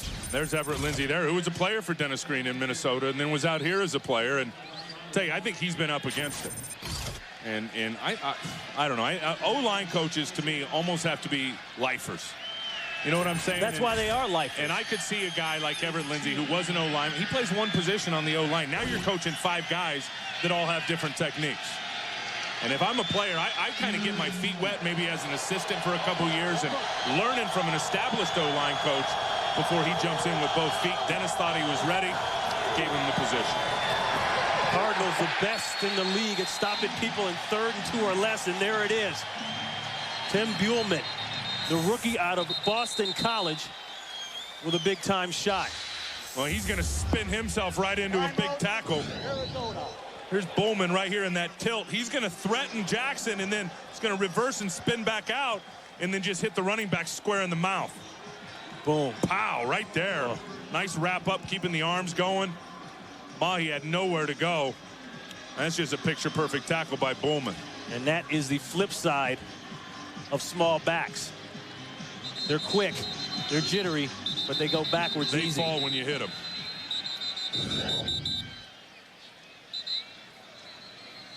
playing that tilt, you know, that's another thing that we talked about, all the injuries on defense for Denny and Clancy.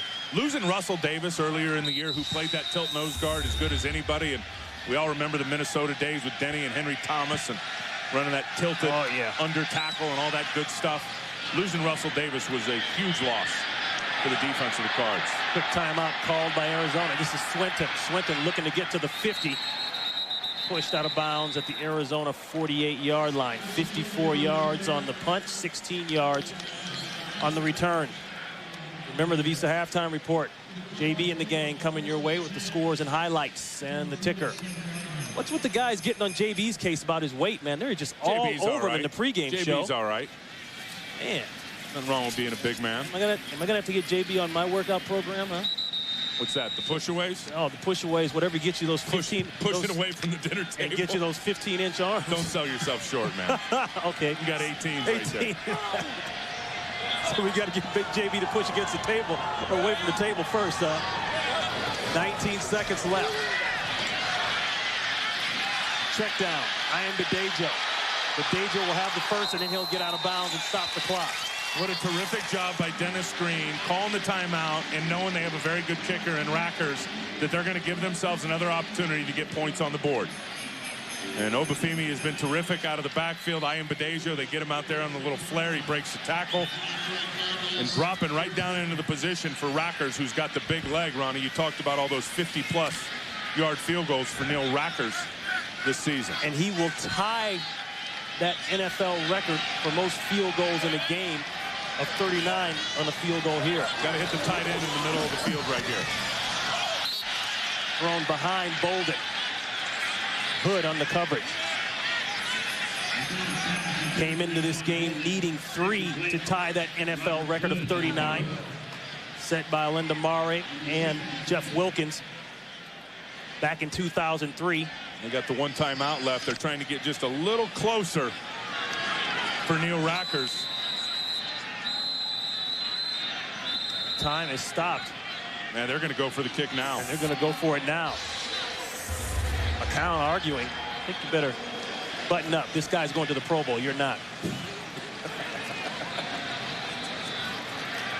And he may break a record or tie a record here. This will be from 53 yards. He's perfect on the year, 6 for 6 from 53 yards out.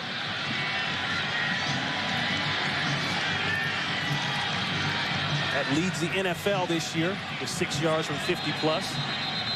The NFL record, Tim, is 8 of 50 or more. Morton Anderson in 95.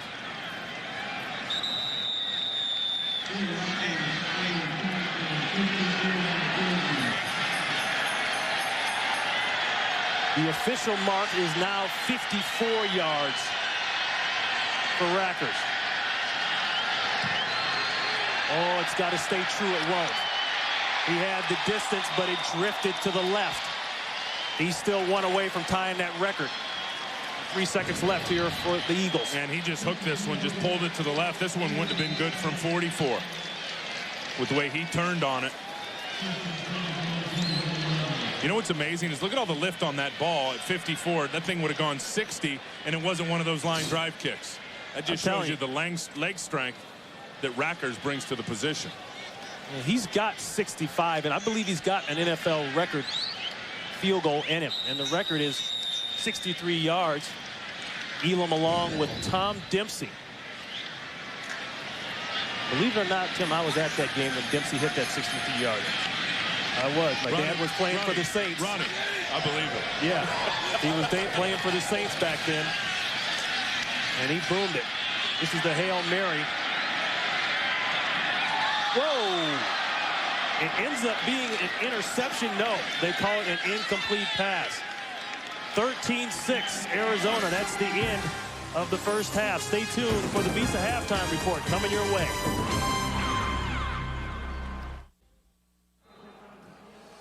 We are back in Arizona. We are ready to start the second half, 13-7. Arizona in control. Ron Pitts, Tim Ryan. This is the broadcast booth. Welcome back. And I guess it's been all about trick plays. You got Philadelphia with the nice trick play there. They faked the field goal and converted that. And then it's the big plays for Arizona on defense. Carlos Dansby, 11 yards interception for a touchdown. No, that's been the difference. I think if you take a look at folks, you won't believe this. Santa Claus, and a very different Santa Claus. A very big Santa Claus. That's right. And a little elf. Come here, little buddy. How you doing? I love those ears. Hi, Santa. Hi. Hey, Santa, I just want you to know I've been terrible all year long. I can vouch for that. He has been. What do you got for us? Don't let it be synonymous with my bag. Santa's got a little gift for you. Okay? You better have some dollar bills in there. There you go. Give brother some water. There you go. The water is 3/4 gone. And I got some nuts. Some nuts. What's up with Santa? There we go. What's up? All right. You said it was a different Santa, but all right. Ronnie. There it is. And these are the first half numbers. Oh, thank you. Thank you. The more you can do here at Fox. Hey, don't come to my house in the morning, please. Thank you, Santa. Thank you very much, Santa. Appreciate it. Get on your sleigh and get out of here. Fantasy guys, real quick. Moats, boy, very quiet. I thought he'd be a little bit better there, but of course, Larry Fitzgerald getting his big plays. And as I was going to say before Santa jumped in, McCown's been playing pretty good, but once again, only between the 20s. They've gotten into the red zone and haven't been able to do anything on Swinton offense. Out to about the 24-yard line. Let's go down to Kevin McCabe. Yeah, guys, Denny Green, the Arizona Cardinals head coach, seemingly happy with the first half other than the botched special teams play. He said he did have some concerns with the offensive line when they lose Leonard Davis. Got to move Oliver Ross over. Says he got to charge forward, just make more plays in the second half offensively. We'll see what they do here with the ball to start the second half, guys. All right, Kevin. I still don't know why, and I know Leonard Davis being out and all that. I still think you got to at least try to run the football.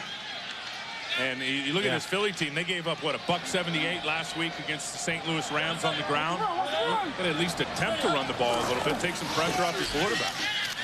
Quick throw to Fitzgerald. And, Tim, we've seen Fitzgerald now for 2 years solid. He does a lot of big plays, and it's fun to watch. But we talked about the key plays. That's the difference The right Dansby there, thing, yeah. The interception, 11 yards. And then the fake field goal, Coy Detmer to Chad Lewis. All they needed was a yard.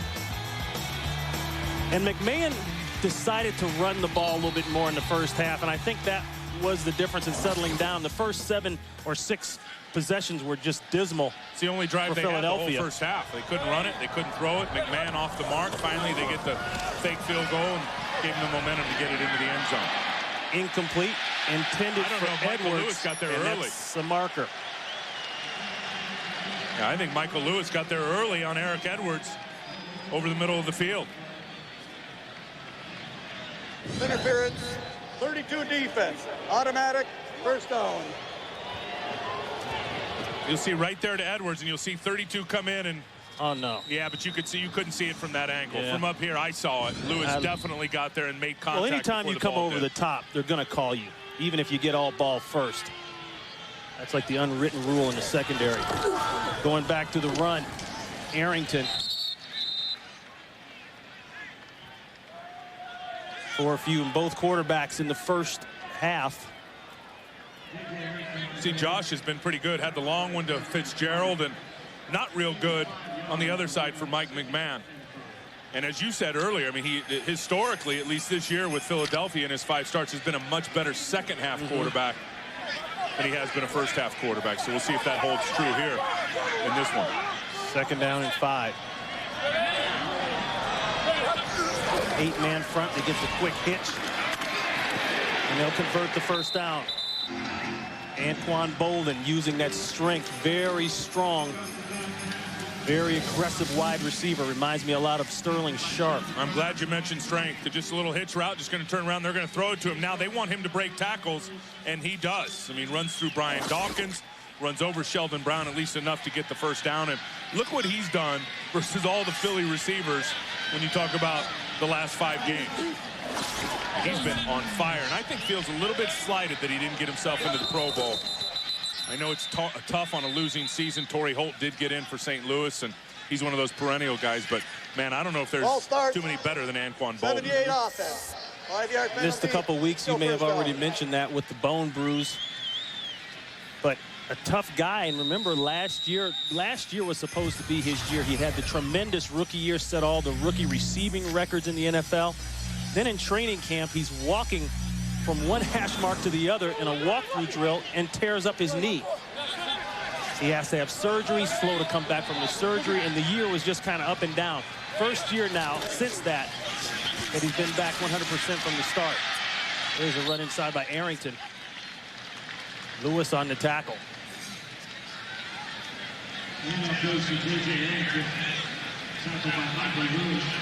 Nice little block by, looked like Ian Badejo, the fullback up inside. Here he is. He's just going to fake this way and then come back right there on Keith Adams. He's going to open it up for Arrington. Powell right there. He's able to stay with Keith Adams, and then Arrington just pops right off of that block and gets a nice little pickup. 2nd and 10. They'll go with the boot. Bolden. And Bolden is to the Eagles' 34-yard line. Tim, talking to Andy Reid the other day, yeah, you know, it is evaluation time, and it's time to look at some guys and get a better feel going into training camp and mini camp. But he makes no bones about the fact that he wants to win from here on out. Winning is always the objective. And no one has dominated the NFC, at least division-wise, like this guy has done the last 4 years. No, he's a super football coach, but boy, you look at the Giants, you look at Dallas, you look at the skin, seems like things starting to balance out a little bit. Oh, no, it's changing. And Bolden fights his way to the 25 and another first down.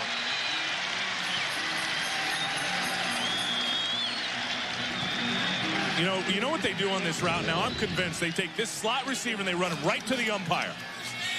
See that? Right. They use that umpire to their benefit. Bolden goes up and gets it. Full-on blitz. They pick it up. Nice blocking inside. Anquan Bolden able to get the first down. Nice find by Josh McCown on a little hot read to his guy in the middle of the field.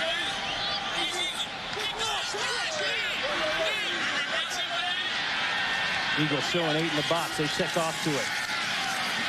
Got the going to 7 route, wide open, touchdown, Arizona. A bust in the coverage. That's the 7 route, the post corner route that they've been running all year long. 25 yards and money. And there is a bust in the coverage. This is Brian Dawkins who's out on him. You're just going to see here Fitzgerald, and then back to the corner, as you said, the 7 route, the corner route, and then there's no safety on the back end. Where's Michael Lewis? Where is somebody behind Brian Dawkins? You see Lewis coming late over the top. No doubt that's a busted coverage in the secondary for Philadelphia. 9 touchdown catches on the year for Fitzgerald. Came into the game needing 8 catches to become only the 3rd Cardinal receiver with 100 catches in a year. The Cardinals stretching it out here in the second half. This Fox NFL special is sponsored by Southwest Airlines, proud sponsor of the NFL and official airline of Super Bowl 40. Larry Fitzgerald needing only 4 catches to become that 3rd Cardinal player with 100 catches in a season. He'll join Larry Sinners and Anquan Bolden, who we said had that great year 2 years ago, his rookie year. Ronnie, Fitzgerald's hard enough to cover as it is when you're right with your scheme, but you get a busted coverage. That's just too easy for Fitzgerald. Perry grinds it out close to the 30-yard line. Some good stuff in the stocking for This Fox NFL special is sponsored by Hummer. Check out the new H3. Hummer, like nothing else.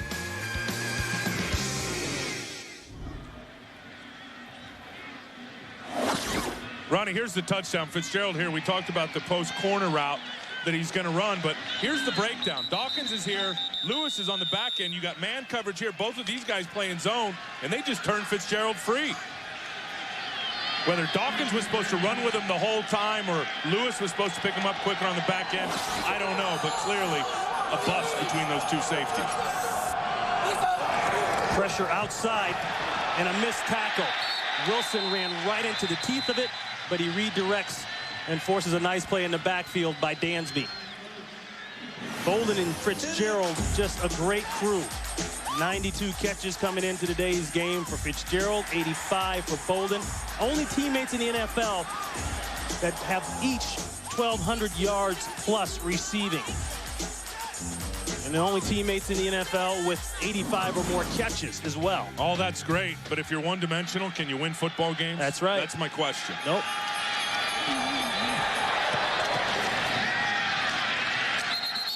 There's a short check down for Brown. And speaking of one-dimensional, you can see where the Eagles are very one-dimensional right now with the injuries, of course, of Donovan McNabb and Bryant Westbrook not in the game. They lose a lot of firepower on that offense. Well, and I think the question is who do you bring back at quarterback? Is it Kurt Warner? Is it Josh McCown? Both of them are unrestricted free agents. I talked to Kurt before the game, and even talking to Denny the other day, Denny said, we'd like to have Kurt back.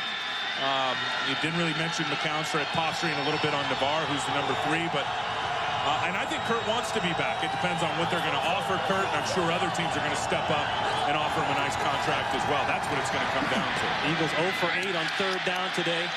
Make it 0 for 9. And they'll get off the field and kick it away. On this offensive line, I mean, guys are all sliding in their opening rush lanes for the defensive second-level blitzers. I mean, Dansby gets picked up, but then you see Robert Griffith come in there and jump over Mahi. They're doing everything they can. And again, as I said earlier, Clancy Pendergast bringing everything off tackle, off the edge, the way he likes to pressure quarterbacks. Vendetta with a nice kick. Good hang time on it. And that's what hang time does. It forces the fair catch by Swinton. 50 yards on the punt.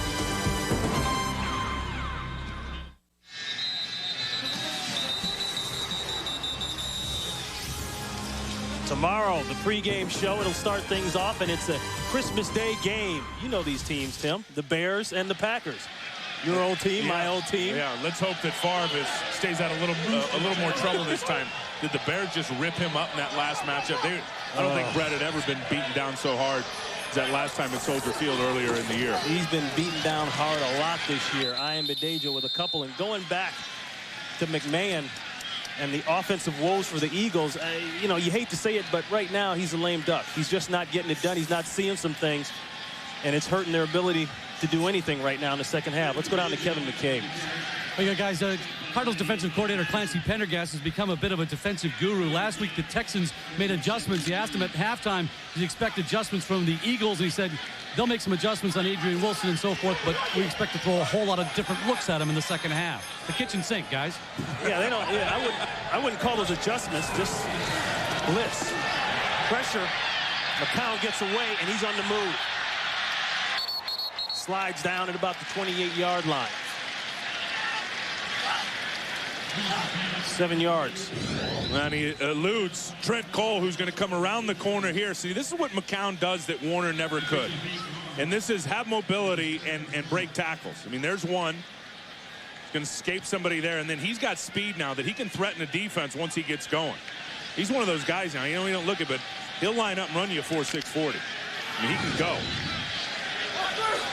Couldn't finish the game last week, subbing for Kurt Warner because of the flu.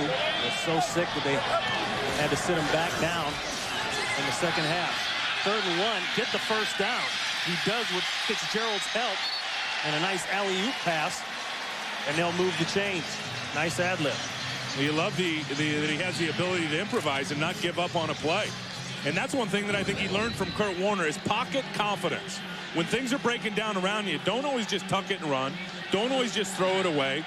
Relax, sit in there, wait for somebody to flash open. He did there, and Fitz got it. And talking to McCown, he said he has learned so much from Kurt Warner. They're the same kind of guy.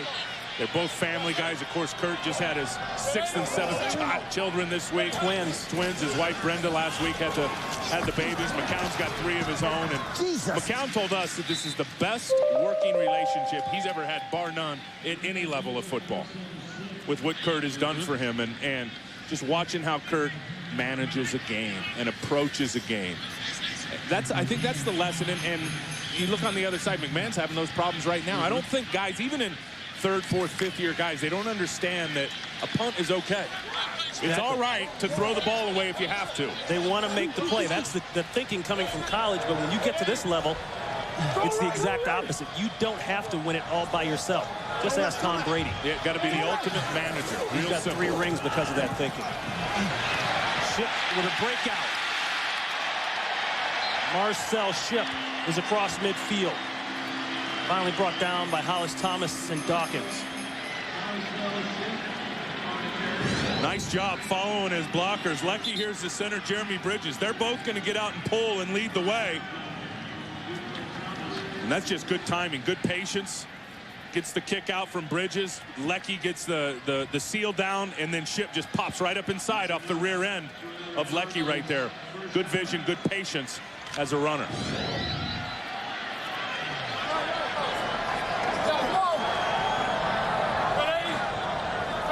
Blitz coming. That man-to-man coverage outside. Got to get rid of it. Intercepted. Sheldon Brown with his 4th interception of the year. Bad decision because of the pressure. We talked about the mobility. We talked about the arm strength, the improvising, all that stuff. The negative on Josh McCown is his decision-making. And that's what he does here, trying, as we talked about, young guys make a play. Brown undercuts it for an interception. This Fox NFL special is sponsored by Cadillac. Introducing the new 2006 DTS, Cadillac Breakthrough. By Bud Light, refreshingly smooth Bud Light, always worth it. By Lowe's, where improving home improvement never ends. And by State Farm, great service, great rates. That's why 40 million drivers trust State Farm. Therein lies a problem for the young quarterbacks, as we talked about. You're up 20-7. You don't have to win the game. There's nothing wrong with throwing the ball in the dirt. As you pointed out, Tim, he was out of the pocket. Get the ball to the line of scrimmage or better, and you're okay. That one going deep. Intended for Brown. It's not there. Here's the interception by Sheldon Brown, Ronnie. And here's the problem for McCown. Michael Lewis coming unblocked is going to penetrate that C gap right there, which is the 3rd gap over between the tackle and the tight end. McCown right now has just got to unload that thing. As you said, he's out of the pocket. Get it up and over the receiver's head and live to play another down. Instead, he tries to squeeze it in there, and nobody was in good position in terms of his receiver. Sheldon Brown undercuts it, comes up with a nice pick to give his offense now an opportunity with some pretty decent field position. Had a 40-yard interception for a return. Touchdown return week 4 against Kansas City, and the big fumble recovery for a touchdown versus Dallas in week 5. So big plays are on his resume. In trouble. This is more trouble and a fumble. Runyon picks it up. Was it blown dead? Not yet. Look at Big John. Oh! Booyah! A marker is down at the 45-yard line. Rummaging. John Runyon, the 10-year vet out of Michigan, all 330 pounds. Well, you know illegal block in the back, number 67 of the offense. Will assess the penalty from the spot of the fall, 10 yards. It's still 2nd down. That's the center, Jamal Jackson. I think Runyon was a little irritated because he gives this sack up. He lets Dansby go. Dansby gets the party started. Now John's going to pick it up. Watch the big boy roll here. Watch the straight arm. Oh, pow! Oh, jeez. It's the straight arm that he never got straight. He didn't have it. I think Macklin thinks he got it straight. Oh, that's good. And McMahon is the injured player for the Eagles. And you just saw that coming. He took a shot on the knee. And, Tim, we talked about this at the break. You know, Coy Detmer. I think Can they he do know, any worse? Here's what I think. I think they know what they have in Coy Detmer. He's been around for a while. Marty Morningwig, the assistant head coach on the staff, came from Detroit, as you and I both remember, and known Marty for a long time. He sold Mike McMahon to Andy Reid and said, look, you know, this guy's got an opportunity. And McMahon came in, and McMahon ended up elevating to the number 2 spot. I think just to evaluate him in the next few weeks and see what he has, because I think they know what they've got in Coy Detmer and his cerebral approach to the game. And I'd say hands down, I mean, if I wanted to win a game right now and get back in this thing, Coy Detmer would be my quarterback over Mike McMahon if the most important thing was winning. Right. Now, if the most important thing is to evaluate Mike McMahon and see if he can, in fact, be a number 2 next year behind McNabb, then maybe you go that route. But maybe they're forced now because of the injury just to roll with Coy Detmer. 9 years in the league, only 8 career starts. for Detmer. There's the scores around the league. As we've said, the Dallas final. Big win for them. Julius Jones off the mark today, off the hook for Dallas. Everybody's been on him about not running the ball. He went crazy. Cadillac Williams went crazy for the Bucks. All over the place. Jacksonville keeping pace for that top wild card spot. And then this one, I don't think anybody expected anything different with Seattle going against that emotionally distraught Indianapolis football team right now. McMahon looking like he's going to definitely sit out a couple plays. What's funny about this playoff run this year around the league is that when one team needs to win and then have someone else lose, they only get one half of it. You know, the other thing doesn't happen, and that's good. I guess that's called parity. Competitive right. balance is what I like to call it, but you're absolutely right. Like Carolina could have clinched with the win and the Tampa Bay loss, but the opposite happened. They lose in Tampa Bay. Wins. Look at that blitz. Look at that blitz. They said, Coy, just because you're in fresh doesn't mean we're going to change up the menu for you. Bringing that safety right up in here into this A-gap again. Here he comes. They can't block Adrian Wilson. Those running backs have had their hands full all day trying to get up and block him. And I don't understand it. It's not like you don't know that he's coming. If he's showing blitz, guess what? He's blitzing. So if you're, and he has all year, especially lately, they'll send him 7, 8, 9 times a game. If you see him in that A-gap showing blitz and you're a running back, get up and chop him down if you have to. That's where you miss a Bryant Westbrook also. Definitely. Not just the running, but the blitz protection. Screen. Mahe. He's out to the 40-yard line. And that'll bring on the punting unit for Philadelphia. And he's had some great games in the past here. Just today, he was all over the field. It started off in the first quarter with the sack. Then on the 4th down, he gets across the line of scrimmage to get his defense off the field. His second sack, and it's all been inside A-gap pressure. Wait a minute. This dude's a strong safety. He's got 8 sacks on the season. Are you saying Pro Bowl? I'm saying he should be in the Pro Bowl. That's for dang sure. Swinton inside the 10. Marker is down, and Swinton shuts it down. We'll check out the flag, and Wilson. That jersey's been all over the place.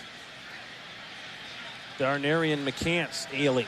And look at all that. Look at all the Philly colors on Adrian Wilson's jersey. When McCants is trying to get up off the field. Look at all that stuff. That's called bringing wood.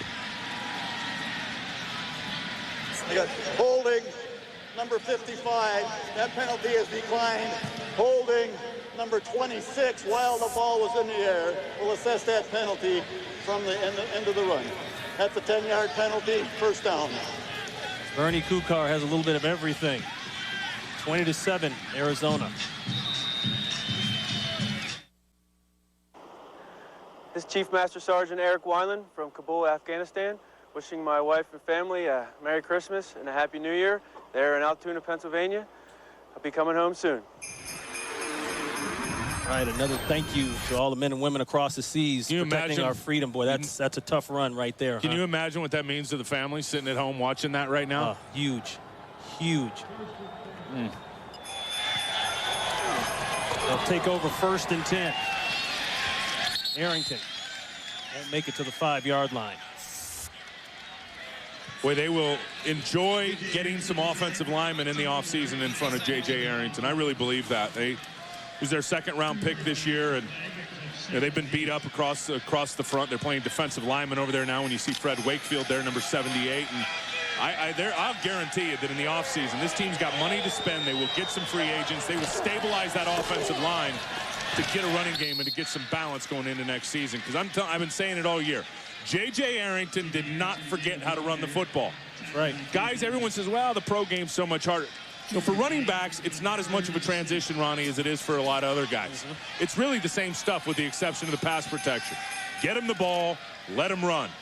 And J.J. Arrington, 2,000 plus at the University of Cal, his last year there. There's no way he forgot how to run. The guys up front aren't opening holes for him, and he's had no running room for a good portion of this year. So this offseason, as they tweak that offensive line, I think the Arizona fans will like what they see in this year's second-round pick here in the future. 3rd down and 6. There's a throw and a catch to Bryant Johnson. And Johnson with a nice job of running after the catch, and he'll pick up the 1st down. And, Tim, you're exactly right. As Johnson gets 12, it all starts with the offensive line problems here. Here's Bryant right here, Ronnie. Just going to run that little angle route over to the sideline. They're going to run the other guys off. It's what you call a clear-out route, just to give him enough room, and then he breaks a couple tackles. Looked like a bad angle over there by Brian Dawkins. Brian Johnson squeezes back in there and gets himself a nice 1st down.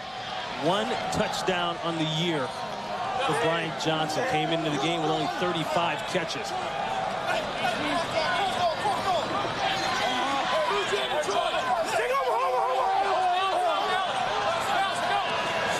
Great job there, Fox Audio, picking up all the sounds. Edwards. Can you imagine what this offense would be like? And I talked to Kurt before the game, if they had a running game. I mean, if you look at Kurt's numbers, he's had a pretty good season now. He just got drilled all season in terms of having no offensive line in front of him. He was running for his life back there, sliding around the pocket, ended up getting beat up. Now he's got the injury. He had the groin injury earlier in the year. If this team got a running game with those receivers and with Kurt Warner at quarterback, they may be throwing for 376 a game. Tim, think how many years they've tried to get that running game as they throw across the middle, complete to Bergen. And Bergen will have another 1st down. They brought in Emmitt Smith. They brought in Thomas Jones. They brought in Michael Pittman. They have had a back here that was going to be the guy almost every year for the last 10 years. You're absolutely right, Ronnie. There's Bergen. He's going to take an outside release, and Keith Adams can't run with him. Adams is outside of him. He's out of the picture. Now he's going to get in a trail position. That's a nice throw. Oh, that's a blast by Dawkins. Hello. Put that in your stocking. Good work by Bergen. Good work by McCown finding him, too, in the mismatch over there on Keith Adams. 20 yards on the pickup. Looking backside, Dhani Jones says, I don't think so. And I still see a lot of positives from this Eagles defense. I'm sure Philadelphia Eagles fans are saying, well, now what? I mean, we're getting shellacked by Arizona in the second to last game of the season in spite of the way the year has gone. What's good? They got the Redskins next week, so it may not get any better. The good thing is the young guys that are playing well. And I think you still got to look for Jim Johnson, the defensive coordinator. You got to look at Jeremiah Trotter. He's playing well again. He's on his way to another Pro Bowl. Look at the safeties back in the middle of the field. They're playing well. Mike Patterson, Trent Cole, the rookies. I mean, there's good stuff to build on for this Philadelphia defense getting ready for that 2006 season. You still got some time out of some of your big vets like Brian Dawkins. That's the end of the 3rd quarter, 20-7. Arizona will be back after this. In final quarter here in Arizona, Ron Pitts, Tim Ryan, Kevin McCabe. Final quarter here for the Arizona Cardinals in this stadium. That's right. This is it. They will be moving to the new house in Glendale. Look what their defense has done today. 5 first downs they've given the whole game. All over the quarterback, and it shut down the run game as well. Edwards at midfield. Tackled by Trotter. Ronnie, I've said this all year when we're doing Arizona games, and I know they had high hopes for Eric Edwards, and Bergen has been a guy, but Denny Green, when you think back to the Minnesota days, I remember playing against Steve Jordan. Remember what Steve used to do at the tight end position, getting vertical. Then a little bit later, it was Byron Chamberlain started doing some good things for Dennis Green. He's always had a tight end that can control the middle of the field. And when you can control the middle, then Chris Carter started doing it, Anthony Carter and Randy Moss, and it's the same thing here. If they can put more control into the middle of the field, it's going to even open up things more for the quarterback and the running game. There's another catch by Johnson. Johnson's starting to get in the groove a little bit. It's hard to believe he'll be here, though, next year just because of the production you see from Bolden and Fitzgerald. And remember, Johnson is a big-ticket #1 first-rounder back in 2003. And he's coming right out of the slot. Here he is. I mean, they've given him a cushion that's 15 yards wide. It's going to break off right in front of Trotter. He can't run with him. And then goes and gets the ball now. Not worried about Dawkins, who's going to lay a big hit. That's a good throw by McCown, putting it down, not serving up his wide receiver for a knockout shot by that safety. That's right, he threw him away from the hit as Arrington slides down. Scoring on the day, Neil Rackers has hit twice from 32. He missed from 54 yards out. And McMahon got in from 1 yard out after a trick play, the fake field goal. That's really been like the only bright spot today for the Eagles offense when you think about it. They haven't done anything. I mean, they that's haven't on had time. special teams. And what I'm surprised is that offensive line up in front of McMahon and even Coy Detmer. And they know the blitz is coming. Clancy, it's not like Clancy showing something on film he hasn't done for the last 3 weeks. They just haven't been able to mentally, scheme-wise, get that thing blocked. Going for Fitzgerald, nothing doing. Great coverage there by Sheldon Brown. He was all over him. Sheldon Brown was a little gimpy coming into this game. So much for that doubtful with the bad knee. He's all over Fitzgerald here. He's just going to turn and run with him. Sheldon Brown, see how he's playing that upfield shoulder? That's what a smaller corner does against a bigger wide receiver. He's 5'10". Larry Fitzgerald goes every bit of 6'3". You got to get out in front of him and play that upfield shoulder to give yourself an opportunity to go up and play the ball. All the smaller corners will tell you that. What's the first thing you do against the big, play that upfield shoulder. You have to, otherwise he's going to throw it over your head, and the big guy's got the only shot to go up and get it. Plus guys that were really good at it, like you mentioned, Chris Carter, they would always pull in the back of your jersey as you went up for the catch. And there's another nice catch by Bergen. Bergen very active today. All the tight ends active as he drags a couple. 15 yards and a first down. Another real nice job by McCown. This is what you call a hot read. Here's your guy. Here comes the blitz. This is the guy you want to get to. McCown sees it and fires it to him. See, here comes the blitz. Both guys. That zone is voided. That's the hot read. Bergen is the guy. McCown finds him before Semino can get out there and get in on the tackle. Kurt Warner talked about these tight ends earlier in the year. Said they're a little young, but they're going to be good. They catch the ball. They know how to get open. They know how to work through zones. And you've seen it in the last couple games. 4 catches for 54 yards for Bergen. Ooh, and there's an alley shot. Keith Adams, the guy they call the Bullet, coming down along with Trent Cole. Ronnie, talking those tight ends and everything that those guys do, you know, you say it opens up the perimeter passing game. Well, it also help open up the running game because they can't stack that extra safety in the box every time. If you can start threatening the middle of the field behind the linebackers up in front of the safeties, they're going to drop into that cover too, which means they've got 4 guys deep, 7 in the box. Now you're going to have more running lanes for the run game. That tight end, I mean, there's a silver lining in both phases of the game, run and pass for tight end production. Second down and 8. They'll look for the corner. Bolden, touchdown, Arizona.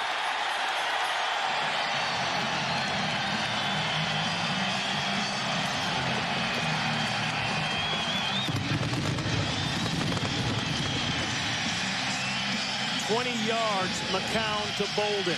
Bolden is going to beat Strickland to the inside, but that's okay because Strickland knows he's got help coming over from the safety. So he lets him have it. Now he's going to run with him. Watch the catch by Bolden. He just goes up and gets it, looks down, checks the safety, and still comes down with the football. Nice play by McCown as well, just sidearming that baby up there, giving Bolden an opportunity. His 7th touchdown of the year. And some big numbers for Anquan Bolden. We'll tell you about him when we come back. This Fox NFL special is sponsored by Chevrolet and American Revolution. By Best Buy, thousands of possibilities, get yours. By the LeBrons and Nike. And by Miller. There's good enough and there's better than it has to be. Miller, good call. Ron, I talked about tight end production and how it changes the game. Here's your safety back here in the middle of the field. The tight end's going to leak out, holds the safety just long enough that he can't get back over the top quick enough to Anquan Bolden. That's all it takes right there. And that right there is the tight end making a couple of catches and threatening that deep safety and saying, you better watch me for a second. Gave enough of an open crease that Bolden was able to come up with it before Lewis could get there. Perry with a lane. Boy, Perry, very exciting in the kickoff return game. He's had some success all day long. Big plays, the duo. We talked about it in the open. Both receivers now over 1,300 yards receiving, the 6th combo in NFL history. Only the 6th to do so. Pretty good scoring drive there by McCown as well. 13 plays, 97 yards. Is McCown making a case that he should be the quarterback here in 2006? Oh, Sim, it looks good now, but we can pull out some ugly footage, though. Let's not get excited. The check down, caught. Brown is across midfield. Let's go down to Kevin McCabe. Pitsy, ever since he made the touchdown catch, Anquan Bolden was limping down the sidelines. Every trainer, every doctor questioned him. Finally, the head trainer took him over. They're stretching out his right knee right now. Of course, he missed a couple of games earlier this year with that right knee. You know how much they value him, guys. That's right. Here's a shot up deep. Whoa, nearly caught, then nearly intercepted, and a marker is down. Intended for Brown. Macklin on the coverage. Boy, they're getting a little ticky-tack if they're going to get Macklin on a pass interference here. He's doing everything right. Pass interference, 27 defense. It's an automatic first down. And that was Greg Lewis, excuse me, the intended receiver. Well, here's Macklin just in the man coverage. He's back looking at the football. There it is. He's hanging on to the L on the Lewis the whole way down while that ball was still in the air. Couldn't see it until I saw it on the replay. Just had two fingers on the back of that jersey.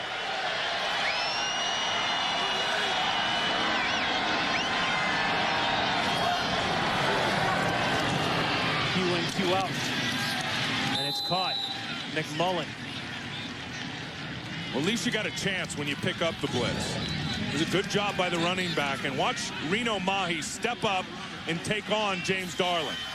That's what you have to do. Got his hands inside and tight. Well, at least you get a body on a body. Yeah. We hadn't seen that the first 3 quarters of this game. Those guys were coming through the A-gap scot-free. Caught. Touchdown, McMullen. Will they give it to him? Yes. Nicely executed play.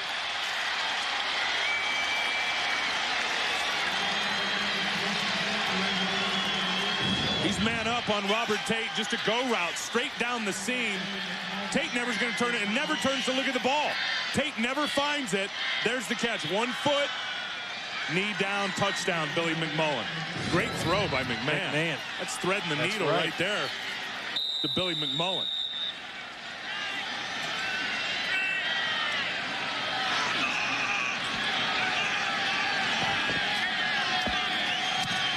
That's the first career touchdown for Billy McMullen, a 3rd-round pick in 2003.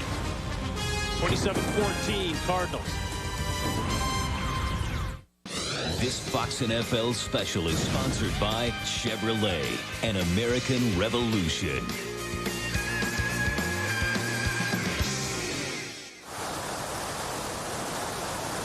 You know, that rabbit is overworked. That's the same rabbit that we put Halloween stuff on, and then we take the Halloween stuff off and put the Christmas stuff on him.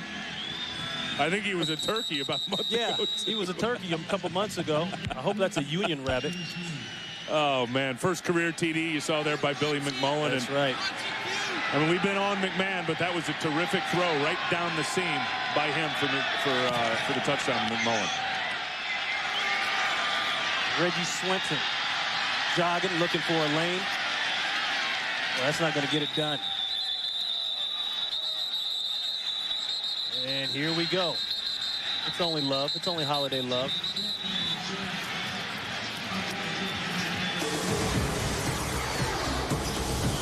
Next weekend, New Year's Day, the doubleheader. First, the Panthers visit the Atlanta Falcons, and then the Bears take on the Vikings at the Metrodome, plus other regional action.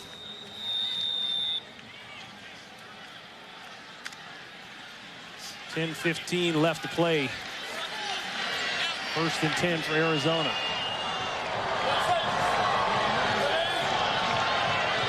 Pressure coming on the right side up top. And they run right into the pressure. Another look at the NFC playoff picture. And I'm telling you, this is the one, I said it earlier, it's going to come down to this. The Skins got Philadelphia. You look at the Dallas Cowboys, they've got the Rams in the final week of the season, advantage to the Dallas Cowboys, but man, are those Skins on fire right now. And then, Ronnie, here's the AFC, and I'll be real surprised if anything changes in this one, because you've got 1 through 6 right there. Kansas City still alive, fighting their way in. They've got a tough matchup coming up in the final week of the season, and the Steelers have got the Detroit Lions, one they should win. Big win over the San Diego Chargers today for Kansas City. Edwards thrown out of bounds by Jones. And Tim, you talk about the Eagles on offense. I think it's safe to assume that T.O. probably won't be back next year. Tio's definitely not going to be back. I think he's just torn into the fabric. Oh, he has. Too much of this organization, an organization that has spent a lot of time and a lot of money to get to that Super Bowl that they got to last year. And they'll be back. I think, you know, everybody has a Super Bowl hangover recently when you look at it. But Carolina's a perfect illustration of that. They've been able to bounce back this year. As soon as McNabb comes back for 06, this will be a different football team. Bolden, ball is loose. A great hit by Strickland. And Arizona retains possession. Bolden's not right. Bolden's not right. He's up limping again. On the recovery. You're right. Looked like Strickland just came up and put his head right on the football. Here's Bolden right here coming out of the slot. And again, they're just going to get him the ball and hope he can break tackles. Brown comes over the top, and there it is. Strickland put his head on the football and knocked that bad boy out. And Bergen just hustling in the right place at the right time comes up with the fumble recovery. Well, they always teach you to run to the football. Whistle to whistle.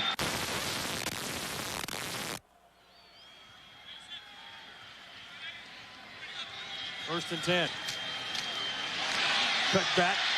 Ship.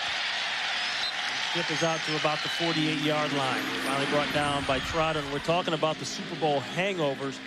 The last 5 teams to lose the Super Bowl, the record the following season. It's become more of a trend. It's more like a rule right now. Look at those records following the next year. And again, this is the team that you've got to look at as maybe a team that where the Philadelphia Eagles will be next year, the Carolina Panthers. You think about all the young guys that had to play for Carolina in the down year last year. They're a better team because of it now, and I anticipate the Eagles will be feeling the same way coming into 2006. They'll go with the inside handoff, and Ship is going to be close to the first down. But you just can't talk enough about the job that Andy Reid has done in his career here. 2 NFL Coach of the Year awards in 2000, 2002. He's not a good football coach. He's a great football coach, and he's a great human being. And I think talking to Andy, Ronnie, that's the thing with the whole Terrell Owens stuff and all that bothers him the most. And it didn't work out the way he wanted it to, but he had hoped, and he really told us sincerely, if anything, he'd hoped at the end of the day T.O. came out a better man, and he's not sure that happened. And for that, he's bummed out. And I think it was a lot harder for him, that whole Terrell Owens saga, than anybody has even talked to. It's kind of like, oh, Andy's making the rules, and T.O.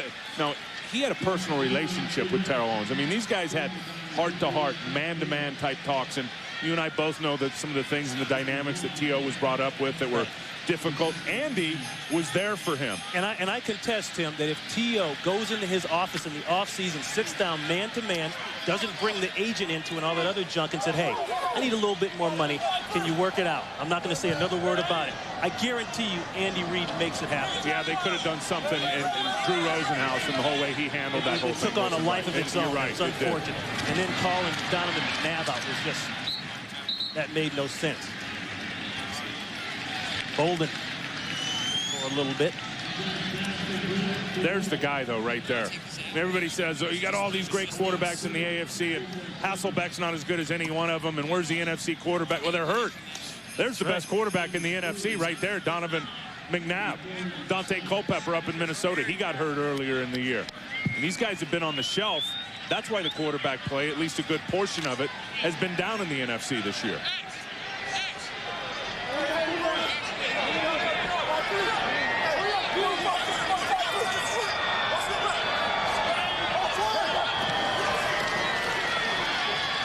Going deep, looking for Johnson. A marker's down. Johnson's got it. He'll score.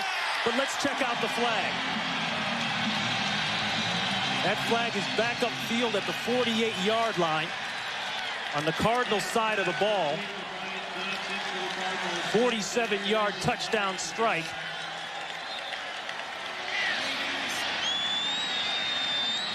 I believe it's coming back. Yeah, it is. You see Bernie Illegal Kukar. shift. 81 and 11 of the offense. Both moving. 5-yard penalties. 3rd down. Both moving. You can only have one guy moving at the snap of the ball. The other guy needs to be set for at least a second. There's one guy moving out there, and then there's Fitz moving there. You know, it didn't affect that side of the field, but it is a legit call. You can't have 2 guys moving simultaneously. Despite all that, you do see the speed over there of Bryant Johnson and what he brings to the table and his ability to stretch a defense. I mean, this clearly is one of the best performances offensively we've seen from the Cardinals this year. Think of who's playing quarterback, right? You got to think about that, and you got to think about 2006 and who it's going to be, whether it's Warner or McCown. Both of them going to be out there looking for deals as unrestricted free agents. Or do you throw your hat away and jump into the draft looking for Matt Leinart? That intended for Bolden, incomplete. That'll bring on the punting unit. This is just a bad throw by McCown. Bolden has his guy outflanked out there on the out route. McCown just lets that go. He knew right when he let it go. You could see it. That ball came out too late. When the ball comes out late, it takes a nosedive. And it's like a golf shot. You can feel it when you hit it. That time, McCown felt it when he threw it, that it was going to be low. Great punt by Player. A marker is down. That ball is down, though, inside the 5-yard line by Robert Tate. But that marker is back upfield at the line of scrimmage. Busy day for Bernie Kukar. Been a busy day all year for officials when these two teams are on the field. Both of them have been terrible with penalties this year. And that, you know, part of that is having a lot of young guys on the field. 13 on IR for Philadelphia, 14 for Arizona, the worst in terms of having injured guys on injured reserve for the worst two teams in all of pro football, with the greatest number of guys out. Number 29, the picking team can block low. There is no foul. No foul. Great job by Scott Player. Fox tonight. Eddie Murphy is in the holiday spirit, and so are the animals. And Dr. Dolittle, too. Catch the family movie event tonight at 8, 7 Central, right here on Fox. My guys want to watch The Family Guy. Don't let them. I told them they're not old enough, but they said, Dad, you promote the show. What are they? How old are they? So they're 8 and 6. They said, a couple years. They said you promote the show, so we have to watch it. And I couldn't say anything because I did promote the show. Man with the flip outside. L.J. Smith. And you were just talking about L.J. Smith at the break. This guy now, they think that he's going to be the real deal, and was off to a great year earlier in the season when they had Terrell Owens out there doing his thing and Donovan McNabb. Heck, he was on pace for 85, 90 balls.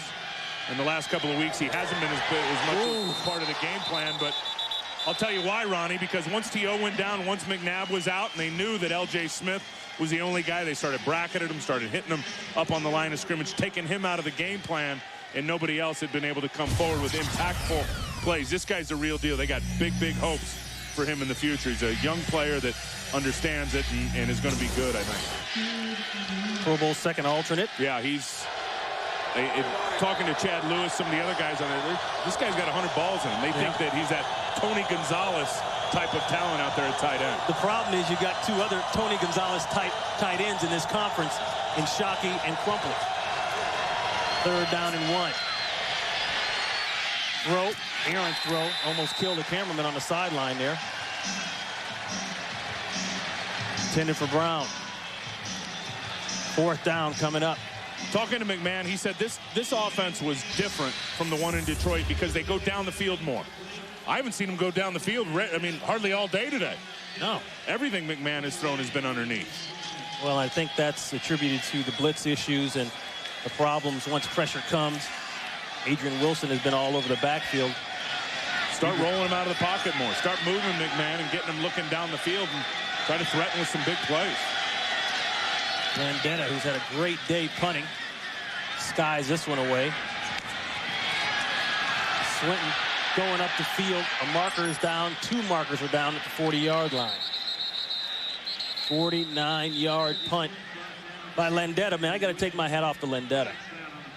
Over 21 years in the league. Remember, he's played 63 games in the USFL, a member of the Philadelphia Stars. And today's his 301st NFL game, so do the math. He's been around a long time. I think Landetta's going to be 44 here in a couple of months. 7 punts of 49 yards or more today illegal block for Landetta. 26 of the receiving team during the run back. 10-yard penalty, 1st down. Time for brought him back.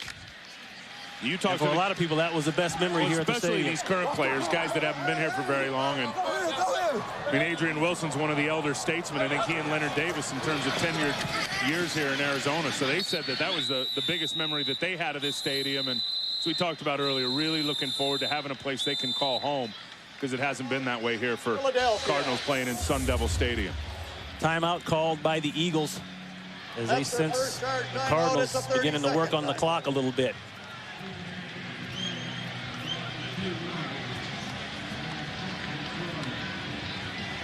Don't forget, tomorrow on Fox, a very special Fox NFL Sunday. We bring you football on Christmas Day. The Bears traveling to Green Bay in one of the most historic rivalries ever. And don't forget, also the shuffle to the Super Bowl, the story of the '85 Bears.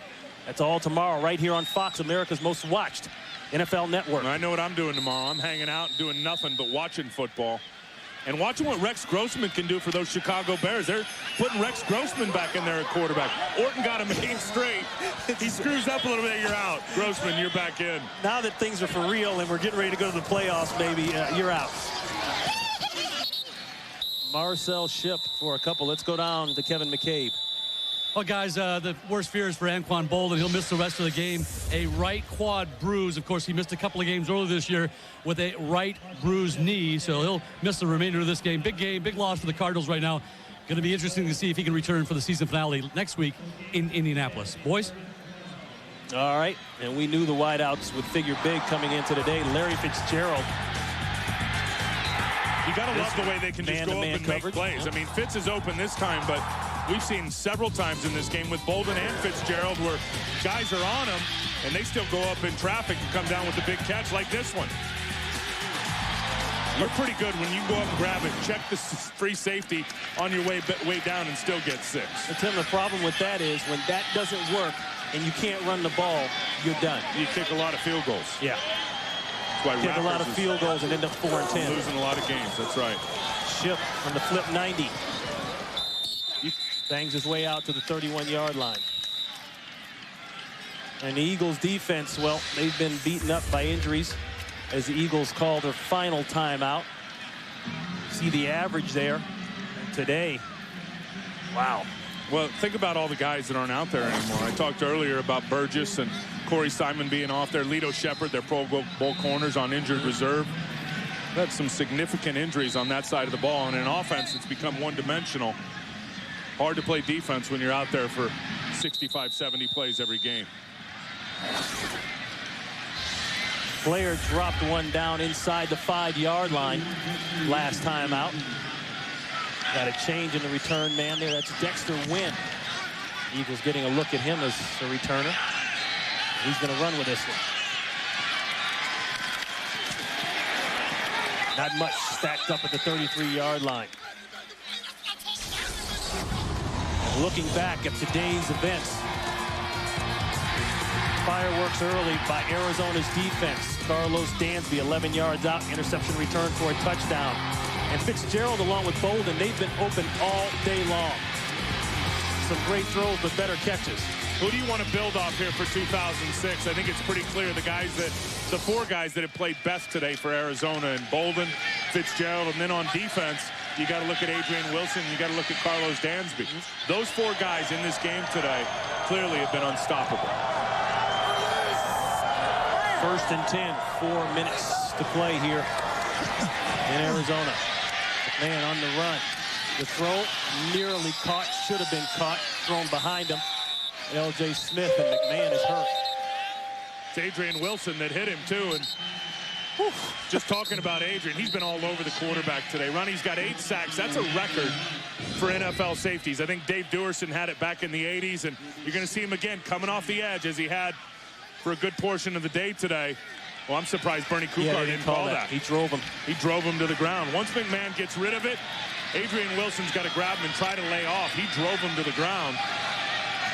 And Bernie was right there and kept his flag in his pocket.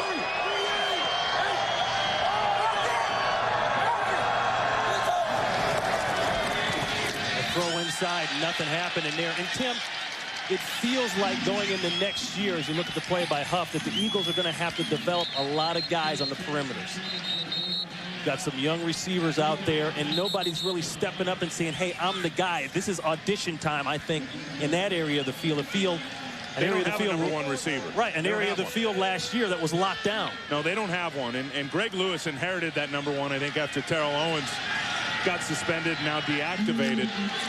But when you inherit a number one and you're not a number one, it's difficult. And I still, Reggie Brown, I think, in the big picture, is the guy eventually they'd like to take over in terms of the production of what Terrell Owens did. But you're right.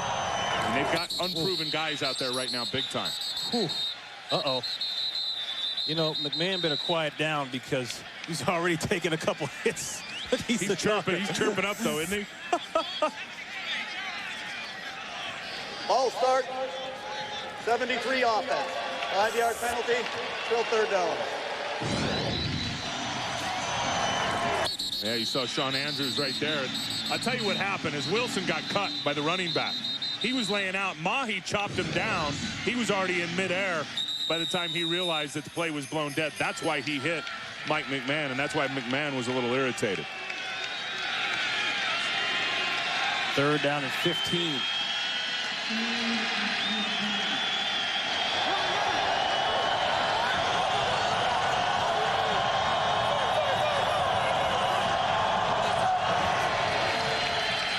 Pressure. Griffith with the hit, the throw in the middle of the field. That was a toss-up. That could have been easily intercepted. Robert Griffith came late there on the safety blitz and at least got a hit. You'll see Griffith. He's going to flash in here, number 34. And they're going to blitz everybody. I mean, you got Dansby getting up there, Huff, and then Griffith comes over the top and gets a nice hit on McMahon as he unloads it again right into double coverage. Another bad decision to make that throw under pressure with guys covered up. Double team down the seams. Vendetta, another pounder. Swinton, not much. Brought down by Wynn. Nice coverage. On Monday, January 2nd, join us for one of college football's most storied bowl games. The sport's greatest names have taken part in this. And this year, Texas Tech battles Alabama in the first ever meeting between these two historic programs, the 70th AT&T Cotton Bowl Classic, Monday, January 2nd, right here on Fox.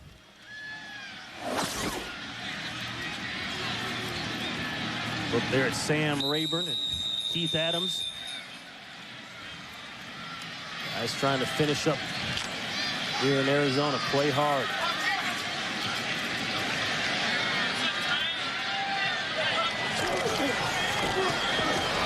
Cardinals go back to the run game. The Eagles are out of timeouts. Ship. McCown has done a pretty good job of spreading the ball around. Of course, with the way Bolden and Fitzgerald have been catching, and you throw the tight ends in there, it's been easy. That's what I like, getting the tight ends involved. And he's been able to do that. Bergen with some big ones. Edwards with a couple, but the wide receivers running out on the perimeter and also on those crossing routes. And we've seen some good stuff with Bolden and Fitzgerald underneath, too, getting in some of those crossing routes and then able to run after the catch. Not only those guys beat you deep and go up and make big catches, but they catch it underneath. They're hard to tackle, hard to get down to the ground. Both of them explosive runners. Get another run on 2nd and 8 as they work on the clock. That's Arrington. And McCown, we talked about the open audition time. Free agent at the end of the season, and I have a chance to look elsewhere. Listen, I talked to enough general managers. I talked to a lot of pro personnel guys, personnel guys around the league every week. Josh McCown is going to get some offers this year in the free agent market because he's going to show up as a big guy that's got a lot of experience in terms of playing. He started some games in this league. He's very mobile. He's got the big arm. And you know how coaches are. Heck, he's got all that stuff. Yeah, he makes poor decisions, but we can coach him out of that. He is going to get some run in a free agent market. I'll be surprised if he's back here in Arizona. Came into the game with a 37.8 quarterback rating. Today, he's well over 100. Not a bad day.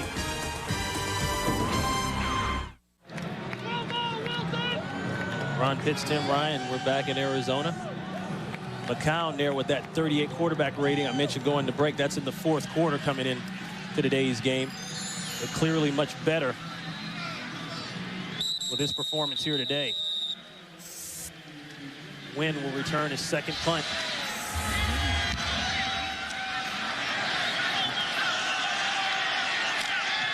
Wynn at the 25. He's got a little bit of a wall. Turns a corner. gets a block.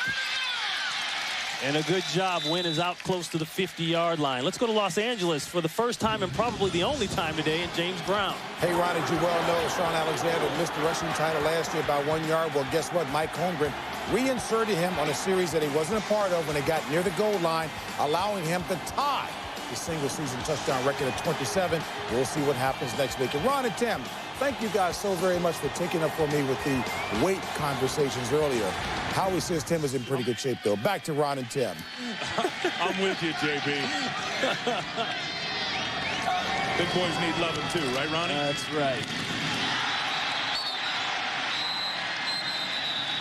Nearly intercepted there by Dockett. Back to that playoff picture, of course, with that win. See that the little Seahawks chip? wrap up home field advantage throughout the playoffs, and that is huge because now that is a very long plane ride for people coming across the country. And that crowd gets it cranked up out there. This one's going to be fun to watch this one come down the wire too. But yeah, you got to be so happy for Mike Holmgren and his team up there, Hasselbeck and Alexander, and they just had a great year offensively. And I know those fans up in Seattle have been waiting for this time for a long time. It's a big spot for them getting home field in the NFC all the way through. A stoppage of play. Today's game is produced by Ray Smaltz and directed by Peter Bleckner. Our associate director is Eric Bilgenmeyer. 5-yard penalty. Broadcast associate is Damian Tinsley. The technical producer is Marvin Kale. And the technical director is Damon McGavick. The pregame show is produced by Scott Ackerson and directed by Bob Levy. The associate director is Stephanie Medina. The studio technical supervisor is Jack Simmons. Senior producer of Fox Sports is Bill Brown. And the executive producers of Fox Sports are Ed Gorin and David Hill. And a special thank you to my spotter, James Petrolka, and my statistician, Mitch D. Chillin Smith. And you were good too, Tim Ryan. Thanks, Ronnie. 3rd down and 8. Brown spins off that, keeps going. Is it me, or is Mike McMahon a different quarterback right now with no pressure on him? And I'm not saying the blitz pressure. I'm saying the pressure that he puts on himself to make plays. He's just out there. He's playing football now. Bump and go. It's not there. Middle of the field. And of course, look who's there. He draws a flag. Adrian Wilson. The only call they could make is the cutoff call. He's going to take it down to the 1-yard line if this is pass interference in the end zone on Adrian Wilson against Billy McMullen. Pass interference, number 24. The ball occurred in the end zone. We'll put the ball on the 1-yard line. First down. You like the call? It looked to me like Adrian Wilson was just cutting him off. That ball was not thrown real well. Watch Adrian Wilson. I mean, I don't see anything there. He's just turning and playing the ball. I think the foul happened before then, as you saw McMullen lifting his arms But up. you can't cut guys off. I mean, that's one of the emphasis a few years ago. Mahe trying to get in. I don't think he made it. Nope. He's got no timeouts. They needed to punch that boy in so could line up and get an onside kick, have an opportunity to win this football game. Well, all kind of drama going on down there. Arizona taking their time getting back across the field. Or the line of scrimmage, that's a Dockett.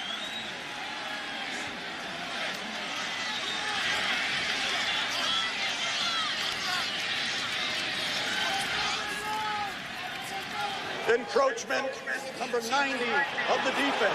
Half the distance to the goal, 2nd down. Doing a couple of things trying to preserve time here. Watch what they do to Mahe, trying to hold him on the ground there. You see Bowman?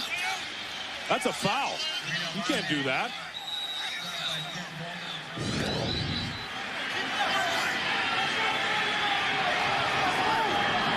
Second and goal.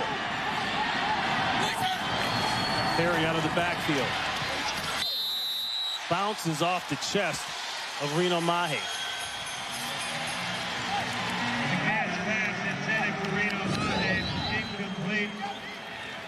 Who knows if Mahe even gets in here. This one hits him right in the chest plate and bounces off. Eric Green was there to make a good tackle. Yep. Mahe just turned his head and saw that pylon sniff the end zone before he corralled that football and made sure he caught it. Eagles looking for a quick score here, then the onside, another score, trying to avoid the first losing season since '99. Quarterback keeper, it's easy. McMahon does it.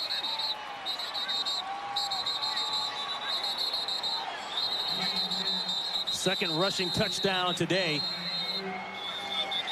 for Mike McMahon. And they're just wasting time now.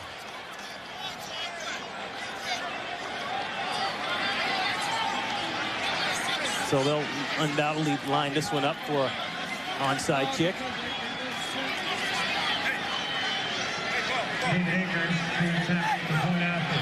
Well, I'll say this, from this game today, Mike McMahon certainly didn't prove to me that he can be the #2 quarterback for the Philadelphia Eagles next year.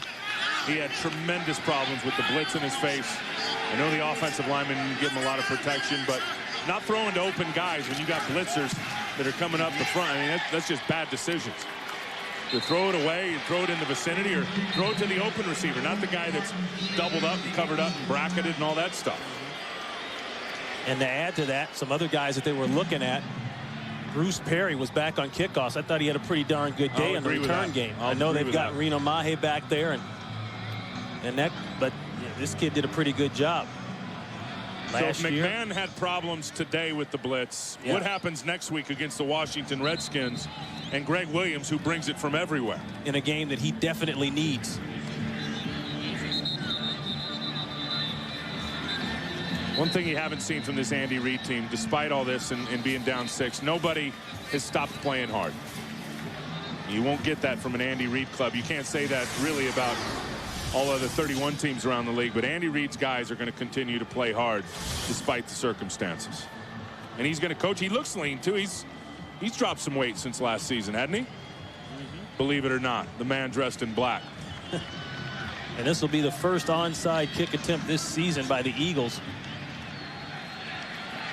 You saw a few minutes ago there a shot of Kevin O'Day. That was the Cardinals special teams coach. He was holding up that placard of the hands team. The key here is the kick. I mean, Akers has got to give his guys a chance. That hands team is, of course, a receiving team filled with all of your best possession guys with the best hands. You'd try to secure this. Ronnie, you'd like 2 bounces, get it up in the air, and give your guys an opportunity. There's a good high one. They can't get on it. Get on the ground. Eric Green, what is he thinking about? I mean, he secures the catch, get on the ground, and the game is over. The kick does what it wants it to, but ideally you want this thing to drop just past the 40 so your guys have an opportunity. McMullen couldn't get there before Eric Green could go up and get it. Ideally, you want that thing to drop down right on the 40 where you've got the front line of the hands unit and the kickoff team all converging on the ball at the same time. So barring a miracle, the Eagles drop to 7-9. Arizona will move up to 5-10 with 1 game apiece for each team. And we talked about it in the beginning of the game. The 2 receivers, Anquan Bolden, Larry Fitzgerald, the Pro Bowler, could have big days, and they had that day today. They were unstoppable today, no doubt. We'll be back to wrap things up right after these messages.